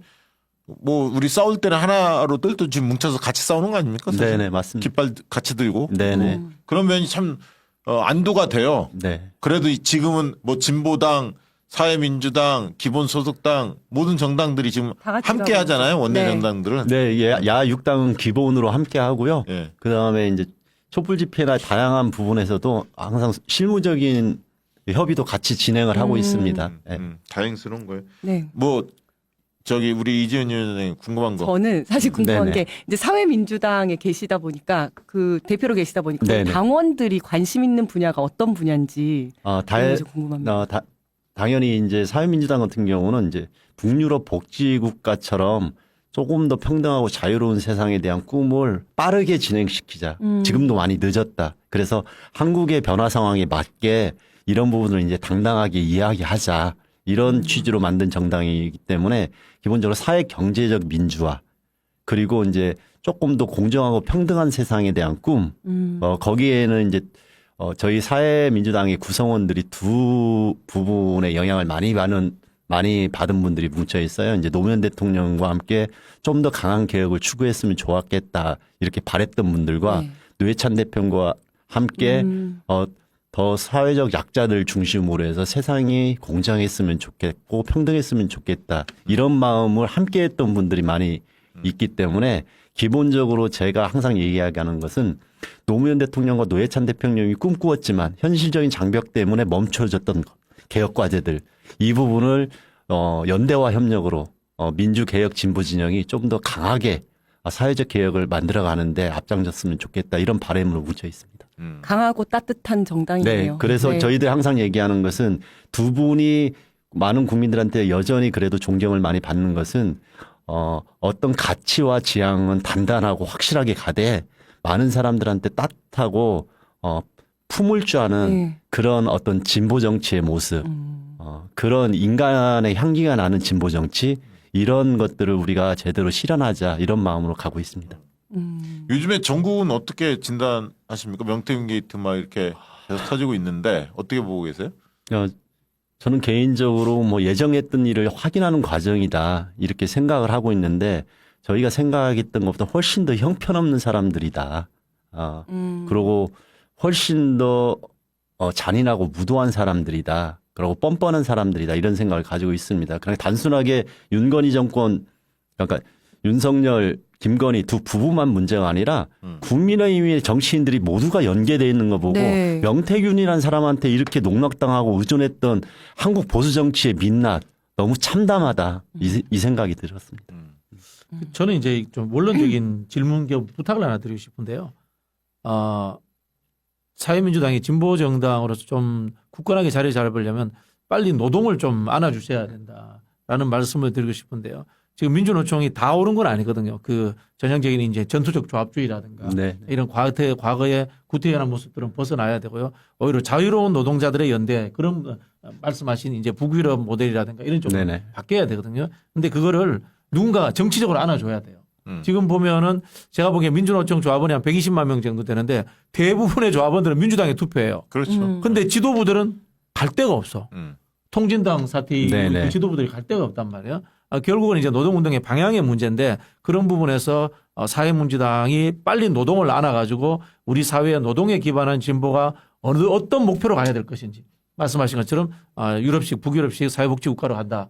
이런 것들에 대해서 같이 좀 해줬으면 좋겠다는 부탁을 드리고 싶어요. 기본적으로 이제 노동계가 경직돼 있다 이제 이런 표현을 많이 듣습니다. 그리고 오히려 대기업 중심의 노동 중심주의가 되는 거 아니냐 이런 비판도 있는데 이 성향이 원래 노무현 대통령 시절부터 나왔던 이야기입니다. 그 비정규직이 IMF 이후에 늘어나면서 이제 그런 좀 비판들이 있었는데 사실은 외부에서 보는 것보다 민주노총 안에서도 좀 고민들이 많아서 예전보다 비정규직이나 아니면은 지금 노조 자체를 만들지 못하는 열악한 환경에 있는 분들에 대한 어떤 활동들이 많이 있는데 모든 분들이 이제 노동에 대한 부분에 대해서 이제 편견을 가질 수밖에 없는 몇몇 사례들이 좀 확대 과장된 부분이 있어서 맞아요.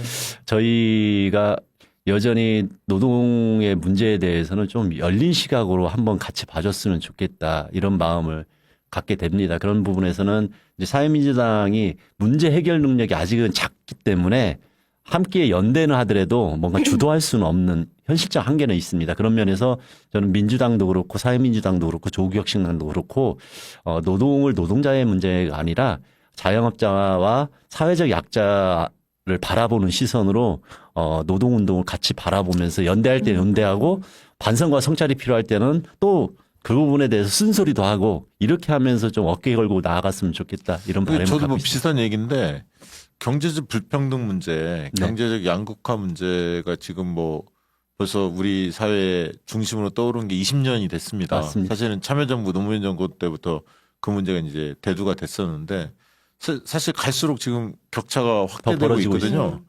근데 이제 정치권에서의 그 해법, 물론 이제 기본사회라는 큰 담론들이 나온 것 자체가 의미가 크지만 그런 보편적인 측면에서의 어떤 그 정책 대안도 중요하지만 불평등 문제를 과연 어떻게 해결할 거냐 제도적인 측면에서. 근데 특히 이제 그 민주당이나 사회민주당이나 기본소득당 이런 조국혁신당 이런 데서 같이 좀 논의를 많이 해봤으면 좋겠어요. 그러니까 뭐냐면 공통에 좀 치열하게 논의를 해서 네네. 좀 같이 추진할 만한 정책적 담론을 좀 끄집어내야 돼, 사실은. 근데 이 도시 서민의 문제들, 이게 지금 그런 문제들이 여전히 뜨거워요. 그러니까 지역 소멸 문제도 있지만 도시 서민들의 문제, 네네. 특히 그 저임금 노동자들, 그리고 지금 이야기했던 비정규직들, 네, 맞아요. 뭐 그다음에 우리 박진영 원장이 계속 주장하는 그 미취업자들, 이 네. 취업 문제를 어떻게 해결할까요? 이런 등등의 문제가 굉장히 지금 심각하잖아요. 사실 그 문제를 풀 수만 있으면 민주 진보 진영이 장기 집권을 하는데 아무런 제약이 없습니다. 사실은 그 문제를 풀 수만 있다면. 그래서 이게 이제 단순히 이렇게 복지 모델 뭐 이렇게만 해결할 네, 그런 문제는 차원을 넘어서는 아니어서 겁니다. 예. 이 문제에 대한 사회적 대타협도 또 필요하기도 하고 아까 민주노총까지 하면 그래서 진보진영이 내놓을 수 있는 해법이 과연 도대체 뭘까? 이걸 한번 한창민 의원께서 또 두루두루 다 친하시니까 한번 좀 이걸 진짜 중요한 과제로 가져가 봤으면 좋겠어요. 제가 그래서 지금 탄핵연대의 운영위원도 하고 그다음에 이제 개헌연대라고 약자행을 하는 건 저는 좀 반대고 오히려 국민파면연대라고 했으면 좋겠다고 생각하는데 두 의원 모임을 같이 하면서 계속 주장하는 게 그겁니다. 우리가 이번에 평화촛불로서 윤석열 정권을 빨리 종식시키고 거기에서 머무르면 안 된다. 우리가 다시 한번 평화촛불을 만들었을 때 우리가 해야 될 것은 이번에 광장에서 사회를 어떻게 변화시킬 것인가. 그렇죠. 지금 당면한 다양한 어떤 복합 위기를 어떻게 넘을 것인가. 이것을 야권 그러니까 개혁 민주 진보 진영이 밑그림과 로드맵 비전을 같이 세워서 제시를 하면서 가야 된다. 이 말씀을 계속 드리고 있습니다. 그래야지 지난번에 우리가 평화촛불로 정권을 교체했는데 사실 내 삶은 달라지지 않았어. 이런 좀 아픈 상처를 가지고 있는 사람들도 많거든요. 그런 분들도 적극적으로 내 삶을 변화시키기 위해서 촛불을 함께 들자. 다시 한번 희망을 만들어내자. 그러고 그렇게 됐을 경우에는 민주당을 중심으로 정말 공동정부를 만들어서 북유럽이 20년, 30년 동안 그 장기 집권을 통해 가지고 세상을 바꿔냈듯이 우리도 그런 희망과 비전을 제시하자. 이게 마지막 기회다. 이것을 좀 해줬으면 좋겠습니다. 연립정부, 공동정부에 네네. 개인적으로는 찬성하는 입장인데요. 넓게 빅텐트를 치는 게 맞다. 저도 네네. 그렇게 보고 제안 드리고 싶은 거는 촛불 집회 있잖아요. 네네. 물론 이제 그 촛불 행동에서 하는 그 거기는 이제 우리가 이제 탄핵을 전면에 들고 있기 때문에 지금 이제 시민사회 중심으로 하는 네네. 참여연대 민변이 하는 이 대학로에서 하는 집회하고 대학로가 아니라 그 저 광화문에서 하는 네네. 집회하고 좀 차별화를 하고 있는데 저는 어떻게 좀 얘기가 잘 돼서 함께 했으면 좋겠고 첫째는 두 번째는 시간대를 약간 한 3시나 4시 정도 좀 땡겨서 어떤 느낌이 드냐면 거기 참여한 사람들이 지금 말씀하신 대로 우리 사회 어떻게 변했으면 좋겠고 어떤 걸 좀 정치권이 받아 안았으면 좋겠다. 그 분출된 이야기들을 빼곡하게 막 쓸 수 있는 공간을 열어줬으면 좋겠어. 네네. 그러니까 지금 한 4분씩 5분씩 나와서 집회 때 그 2, 3분씩 말하는 게 너무 좋거든요. 사실 각층의 말씀들이. 근데 그런 게 막 대자보에도 막 적히고 각자가 뭐 자기 의견을 적극적으로 개진할 수 있는 통로를 좀 확보해 주면 좋은데 이게 뭐 5시, 6시 되니까 집회 하다 보면 잠깐 하다 보면 해가 져 요즘에 일찍 네, 떨어지니까 행진 중심으로만 되거든. 네, 물론 네. 우리는 행진이 너무 좋죠. 막 그게 제일 좋아.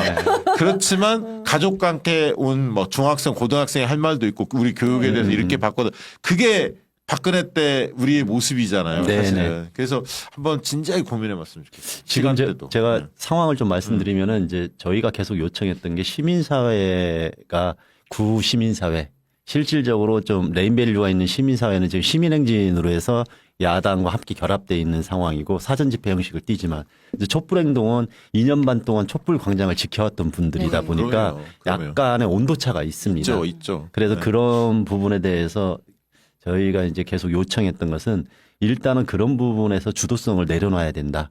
더 넓게 광장을 열어야 된다. 그런 부분에서는 이제 구호부터 어떤 행사의 성격까지 다양한 논의를 빨리 이제 진행시키자 이렇게 요청을 해놓은 상태고요. 네. 그나마 아직은 결합되고 있지는 않지만 근데 시간을 조정해 가지고 그렇죠. 함께 지금. 이제 참여는 하고 있습니다. 이제 네. 조금 지나서 이제 광장이 조금 더 폭넓게 열릴 시간이 오게 되면은 아마 그 부분도 자연스럽게 좀 결합할 수 있을 것 같고 가장 중요한 게 아까 말씀하신 대로 모든 사람이 주인공이 될 수 있도록 광장을 공론회장으로 만들어야 됩니다. 네, 그러기 위해서는 행진과 본대회 형식을 짧게 하고 그 사전에 다양한 행사들이 맞아요. 이루어질 수 있는 그런 분위기를 우리가 이제 좀 전체 상황을 만들어가는 과정이 그러니까 필요하다. 옛날 보면 예를 들면 단을 좀 낮게 하나 뭐 이렇게 군데군데 놔서 1분 발언대, 뭐 예, 예. 2분 발언대 그런 해서 거 있었습니다. 시민 누구나 와서 한마디씩 하고 막 박수 치고 그 중에 스타도 뜨는 거고 네, 네. 막 그런 걸 만들어줘야 돼. 노래도 한곡 부르고. 그거 버스킹도 하고 막 그렇죠. 맞아요. 저기 와서 네. 뭐 악기도 두드리면서 막 하고 자유분방 이런 게 보장이 돼요. 그래서 그런 부분에 대해서는 좀 공감대를 넓혀야 되는 게 역시나 이제 광장에 참여하는 분들도 온도차가 심해요. 네. 지금 이렇게 절박한 상황에서 다들 죽게 생겼는데 우리가 그렇게 그러고 유쾌하게 있을 하는 게 맞느냐 이런 인식을 가지고 있는 분들이 있고 또 근데 한편으로는 즐거워야 오래 네. 갑니다. 예, 우리가 즐거워야. 지치지 않고 네, 가기 위해서는 그다음에 우리보다 네. 조금 더 넓게 네. 많은 사람들이 참여하기 위해서는 그런 온도를 좀 낮춰야 된다. 아니, 이런 의견들이 같이 있습니다. 촛불행동의 최고의 작품이 뭡니까? 뱃노래 아니야. 네네네. 뱃노래잖아요. 뱃노래 많은 분들 제일 좋아하잖아요. 네, 사실 거기에는 그 노래. 이제 해악이 있는 거죠. 그러니까 그렇게 네. 승화하면 되는 거예요. 해하고. 저도 생각보다는 이 싸움이 어려운 싸움이 될 수 있다는 생각으로 우리가 지치지 않고 많은 사람들이 연대해서 가기 위해서는 그런 전략적 사고가 필요하다 이렇게 보이죠. 그리고 저 예를 들면 그런 거 있잖아요. 아니, 그러니까 이거 꼭 집회 지금 우리가 기획안 짜는 것 같은데. 아니, 왜냐하면 다른데 뭐 이런 방송 안 할 테니까. 아마 재미없다고 생각할 수도 예를 있습니다. 들면 예. 있잖아요. 시국 선언문을 교수님들이 다 발표했잖아. 네네. 각 대학 시국 선언문을 대자보 형태로 딱 인쇄해서 한번 쫙 붙여보세요. 네. 펼침막을. 그럼 사람들 다 볼 거야. 맞아요. 각 대학의 명문들이잖아요. 네네. 교수들의 뭐 네. 경희대도 유명하고 막 이래. 너무 좋았어요. 네네. 그러니까 쫙 펼쳐놓으면 얼마나 그게 장관이겠어요. 그러면 그 학교 안 나온 사람들 우리 학교는 왜 교수님들 저기 시국 선언문 안 내지? 맞아요. 빨리 전화하자. 네. 모 교수들한테 스승들한테. 아니 그렇게 만들어야 돼. 아니, 맞아요. 그것도 그렇고 이렇게 유튜브마다 시국 선언 좀 하면 안 될까요? 유튜브가 넷이서 시국 선언 굉장히 좋은 거 아닙니다. 언제까지 교수 집단만 네. 시국선언을 하겠느냐. 그렇죠. 우리 또 유튜버로서 유튜브는 내가 볼 때는 하는 거야. 뭐 누구나 할 텐데 아까 박진영 원장이 이야기한 대로 하나의 깃발 아래 다양하게 모이면 저희는 더 재밌을 재밌게 것 같아. 해줘야 돼요. 재밌게 네, 나올 네, 것 같아. 네, 그런 걸. 네. 제가 농담 비슷하게 그런 이야기해요. 양희은 씨가 무대에 올라와서 아침 이슬을 불러야지 이 정권 끝납니다. 모든 국민들의 투쟁이 이루어져야 되는 상황인데요. 여러분, 우리 시청자들께 솔직하게 말씀드리면 이제 흐름이 참여연대가 주도하는 광화문 집회로 지금 가고 있는 게 사실이잖아요. 네. 솔직히 말씀드리면 그런 거 아니겠습니까? 네. 그런 부분에서 조금 이제 서운한 분들이 있더라도 그 흐름 속에서 좀 합쳐주시면 좋겠고. 네, 서운한 분들이 있더라고요. 예, 사실. 있죠. 있어요. 오랫동안 촛불행동 같이 했던. 저는 그래서 촛불행동도 왔다 갔다 하는 편인데. 네, 저도 네. 두 행사를 같이 항상 네. 그렇죠. 저도 촛불행동 집회를 한 4-50번은 간 것 같아요. 예, 최소한. 예, 뭐 그 정도 갔기 때문에 그런 부분이 있습니다만은 중심으로 모여주시고 또 하나 부탁은 민주당은 좀 뒤로 좀 빠질 테니까 한창민 대표가 주도하셔가지고 여기 윤활유 역할 자연스럽게 네. 광장 열어주고 이런 것 좀 하셔야 돼요. 왜냐하면 민주당이 나서면은 민주당이 집권하려고 저렇게 나서는구나 이런 소리 듣거든. 그래서 사실은 2016년대도 민주당이 늘 그때도 민주당이 제일 많았어요. 그럼에도 이제 표시 나지 않게 따라갔던 거거든요. 홍사훈 선생도 뭐 그런 얘기를 했더라고요. 네네. 페북에. 민주당이 좀 한 발 빠져라. 네네. 그런 부분에서 사실은 민주당도 되게 합리적으로 지금 고민을 하고 있습니다. 아니, 지금은 예를 들어서 진짜 유연하게 하고 있어 진짜. 그 이후에는 깃발을 좀 내리자고 맞아요. 이야기를 네네. 하면서 저는 예전부터 그 이야기를 많이 했었거든요. 깃발이 어떨 때는 열정을 모아가는 핵심이긴 하지만 깃발은 어떠한 또 다른 장벽을 만드는 네, 사. 네. 그래서 당끼리 이렇게 뭐 모이게 하거나 네. 아니면 내가 어디에 소속하지 않으면은 그 광장에 나오면은 외로워요. 뻘쭘해요. 그렇죠. 네, 그래서 예. 깃발을 내리고 조끼를 벗어라 제가 항상 얘기를 했거든요. 네. 그 이유는 처음부터 이런 단단함에 대해서 내부적인 열정들을 모아가되 우리는 항상 사람들을 품어 안고 가야 된다. 그런 부분에서는 민주당이 이전보다는 조금 더 이게 품어 안는 부분의 역할이 좀 커진 것 같습니다. 그래서 그건 좋은 방향이라고 생각을 합니다. 지금은 이제 그렇게 되고 있어요. 제가 이제 계속 주목하는 게 민주동문회 뭐 이런 걸 주목하거든요. 네네. 깃발들. 대학별로 옛날에 과거에 활동했던 분들이 이제 깃발 들고 나오고 있고 다양한 그 과의 친구들, 선후배들 뭐 이런 사람들이 맞아요. 카톡 모임이나 이런 걸 통해 이제 우리 촛불 나가야 하는 거 아니야? 그러면서 이제 시간 되는 사람 모이자. 그러면서 이제 3, 4번 모이는 거예요. 지금이. 네네. 그러면서 맞아요. 이제 옛날 뭐 10년 전 때 보고도 오래간만에 처음 본다. 막 네네. 그때 맞아요. 같이 하면서 또 술 한잔 먹고 네. 이러면서 친교 시간을 갖고 있거든요. 근데 그렇게 가고 있어요. 사실은. 네네. 밑에는. 그러니까 흐름은 내가 볼 때 방향은 잡히고 있다. 그렇게 잡히고 있다고 생각하고 아까 몇 가지 좀 사전 집회 그런 그래서 다양한 사람들의 목소리를 낼 수 있는 구조 그 문화행사 뭐 이런 거 아까 시국선언 막 이런 게 좀 감동을 느낄 수 있는 요소만 좀 더 채워주시면 더 좋을 것 같아요. 민주당 빠지라는 이야기가 아니에요. 네. 민주당이 더 적극적으로 열심히 모이는데 민주당이 억지로 앞에 있을 필요는 없다. 이런 말씀입니다. 민주당 티를 많이 내지 말고 예, 예. 네. 늘 그렇게 시민과 해왔- 함께. 그러니까 민주당도 속에서. 시간을 확 줄여갖고 진짜 네, 거기에 그 좀 시민사회 보조를 맞추고 중심으로 할 수 있습니다. 있도록 예. 배려하고 네, 있어요. 네. 그런 부분에서는 이제 굳이 여기서 디테일하게 말씀드리긴 어렵지만 민주당 입장에서는 많은 당원들의 참여가 있고 그다음에 재정적으로도 그래도 그렇죠. 뭐 부대도 만들고 이렇게 하는데 비용이 좀 듭니다. 이제 자발적인 모금이 이제 모아지기 시작하니까 처음에 포문을 여는데 민주당이 매우 중요한 역할을 하고 있었습니다. 중요한 역할을 또 예. 이재명 대표 재판까지 네네. 또 이렇게 연계돼 맞아요. 있어서 네. 그 비 오는데도 네. 사람들이 네네. 자리를 지켰던 거고 정말 그게 아니었다면은 광장이 훨씬 더 외로웠을 수 있거든요. 저는 예, 동력이 예. 안 붙었을 거라고요. 맞습니다. 이재명 그래서- 대표 재판이 맞물리면서 이게 더 폭발했다 이렇게 초반 보여지고. 동력을 좀 이렇게 만들고 제가 아까 이야기했던 품이 넓어야 된다는 것은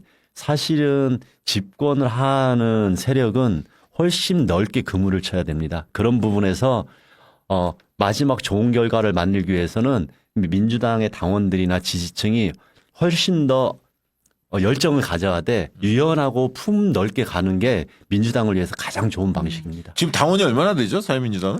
사회민주당 비밀입니다. 더 많은 분들이 함께해 네. 주십시오. 자, 한참일 의원 후원해 주실 분들 농협이고요. 301-0352-8106-31 농협입니다. 301-0352-8106-31 한창민 의원 후원 계좌입니다. 한창민의 뒷심이 되어 주십시오. 할 일을 하겠습니다. 외자고 굉장히 멋지네요. 한창민 의원 저도 굉장히 믿는 분이고 꼭 필요한 존재입니다. 많은 분들 10만 원까지는 세액 공제가 되니까요. 한창민 의원에게 아직 다른 정치인들 아직 후원 못 하신 분들도 그렇고 야 그래도 민주당 말고 한창민 의원 정도는 좀 필요한 거 아니야 이렇게 생각하는 분들 많이 계실 텐데요. 소액이라도 좋습니다. 꼭 후원해 주시면 좋겠습니다. 되게 한창민 의원 같은 분들이 후원자가 그렇게 많지는 않아요, 사실. 당세가 아직은 약하기 네, 때문에 많이 도와주셔야 돼. 함께 네. 해주셔야 돼. 가장 소중하고 값지게 쓰겠습니다. 이지연 위원장님, 오늘 네. 쏠 거야? 네, 오늘 쓰겠습니다. 후원하겠습니다. 네. 네. 오늘 슈퍼챗 보내주신 분들 소개하고 마무리 발언 좀 들어보도록 하겠습니다. 한기수님, 저하고 같이 만났어. 토요일 날 우리 후원회원이신데 네네. 집회에 사람들 많이 모이는데 이 열기로 빨리 이재명 대표님이 대통령 되는 세상 만들 수 있었으면 좋겠습니다. 그때까지 모두 화이팅! 근데 우의장은 왜 그런데요? 아까 그 얘기. 네. 네, 멤버십 약소님 가입해 주셨습니다. 고맙습니다. 탄핵마렵다님도 후원회원이신데 이 정도면 토요 집회 국민국회 아웃! 외쳐야 합니다. 국짐은 정당 예산 하라! 국힘은 국회에서 아웃해라 이 뜻이네요. 그러구나. 엄청님도 후원해오신데 바로 구매했다고 아까 그거야 그거 이거 사탕 캔디 사탕. 캔디. 맛있어요. 예. 이거 다시 한번 읽어드려야겠다. 정말요? 묘미담에서 만든 저당 저당 캔디 디저트 구매했다고. 혈당이 좋아서 많이 먹어요. 너무 많이 먹으면 혈당 안 좋고 근데 저당은 맞아. 네. 먹어보면 달지 않아서 좋습니다. 고급지고요. 엘라님 우리 저희 후원회원이신데 민주진영 박진영 TV 열렬히 환영합니다. 일라라는 이름이 제 미국에 있는 친구 딸 이름인데 그 친구인가 혹시? 아니요, 저기 어떻게 알아요, 저희가? 저 나이가 좀 있으신 분들 나이가 후원회원 있으시군요. 분이신데 아마 아까 보니까 우리 후원회원 맞아 그분이야. 자 끝으로 우리 한창민 의원님 한 말씀 해주시죠. 제가 항상 강조하는 말인데요. 저희가 분노하고 더 열정적으로 움직이는 것은 우리가 원하는 세상에 대한 그림이 있기 때문입니다. 그래서 저는 분노의 가장 좋은 종착지는 저들이 원하지 않는 세상을 만드는 거라고 생각을 합니다. 그런 그 세상을 만드는 길에 우리 민주 진보 개혁 진영이 훨씬 더 신뢰하고 연대하고 작은 차이가 좋은 경쟁 구도로 간다는 것까지도 이해하는 그런 흐름의 정치를 만들어갔으면 좋겠습니다. 저와 사회민주당 작은 정당이지만 강하게 단호하게 그리고 연대와 신뢰를 놓치지 않는 부분에서 최선을 다해서 움직이겠습니다. 다시 한번 저희 말씀드립니다. 한창민 의원 후원 좀 적극적으로 해주십시오. 농협 301-0352-8106-31 그래서 저 의리 있는 우리 시청자분들 아니십니까? 박시영 TV는 그래도 한창민 의원 꼭 좀 후원해 주십시오. 어려운 분입니다, 저분은. 원래 단벌 신사인데 그때 옷 찢어져갖고 마음이 너무 아팠어. 아예 아닙니다. 네. 자, 내일은 최강신박 코너인데 내일은 또 최민희 의원이 모처럼 함께 하십니다. 그리고 최강 의원, 신유진 변호사 함께 하고요. 다음 주 저희가 이 내부자들 월요일 코너에는 노영희 변호사 네네. 나오시고 다음 주 또 화요일 날은 박구용 철학자 네, 네. 교수님이 네. 또 재밌겠다. 최강 의원하고 네. 저하고 한번 해보고 싶다 그래서 아. 다음 주 박구용 교수님 나오십니다. 자, 오늘도 많은 분들 함께 해주시는 박진원 원장님 한 말씀 뭐 덕담 한마디 해주시죠. 아니 저는 우리 한창민 대표가 대통령이 되는 꿈을 꿨으면 좋겠어요. 아니 그 정치인이 그런 꿈이 있어야지 네. 세상을 바꾸는 큰 용기를 가집니다. 네, 이재명 대표님이 잘 먼저 하시고. 문제를 해결하시면은 그 다음에서 열심히 하겠습니다. 좋다, 좋아. 이런 얘기 듣기 어려운데 다른 데서는. 그러니까요. 이재인 위원장님 덕담 한마디 해주시죠. 아니 저는 목소리를 들으니까 그 너무 차분하고 따뜻하고 그러면서도 그 강한 내공이 느껴지는 것 같아가지고 근데 그 현장에서 옷 뜯기고 막 했을 때 더 얼마나 힘드셨을까 싶어서 더 짠해지고요. 빨리 몸이 그 완쾌하셨으면 좋겠습니다. 저 생각보다 응원하겠습니다. 튼튼합니다. 응원드리겠습니다. 고맙습니다. 네, 늘 그러니까 연대와 이 단결과 연대, 이 통합의 정신, 연대의 정신 이런 부분에서 누구보다 확고하고 많은 분들이 다 존경하잖아요. 그 노무현 대통령과 노회찬 네. 전 대표님 다들 존경하는데 그런 가치를 이어받겠다고 하니까 민주당과 충분히 연대할 수 있는 세력이라는 믿음이 있습니다. 열심히 현장에서 해주시고 아까 제가 당부드렸던 집회 좀 고민 좀 더 해주시고 왜냐하면 네. 그쪽 그 관계자들하고 잘 아시잖아요. 두 네. 번째는 아까 불평등 문제 이 네. 문제에 대해서 좀 전체가 좀 모여서 머리 맞대고 정말 그래야 됩니다. 그런 안돼 그래야 네. 좁혀져요. 네. 간극들이 뭐가 있어야 맞습니다. 좁혀지니까 그런 일 열심히 해주시기 바랍니다. 약소님도 우리 후원회원으로 가입했다는 얘기죠. 지금 그 얘기 같은데 멤버십으로 가입했다는 얘기고 진지한 돌고래님 한창민 TV 화이팅한다고. 파이팅. 저분은 아마 진지한 돌고래님은 사회민주당 당원이나 지지자일 가능성이 있습니다. 네, 그럴 것 고맙습니다. 같습니다. 자, 오늘 방송 이것으로 마치도록 하겠습니다. 고맙습니다. 감사합니다. 감사합니다.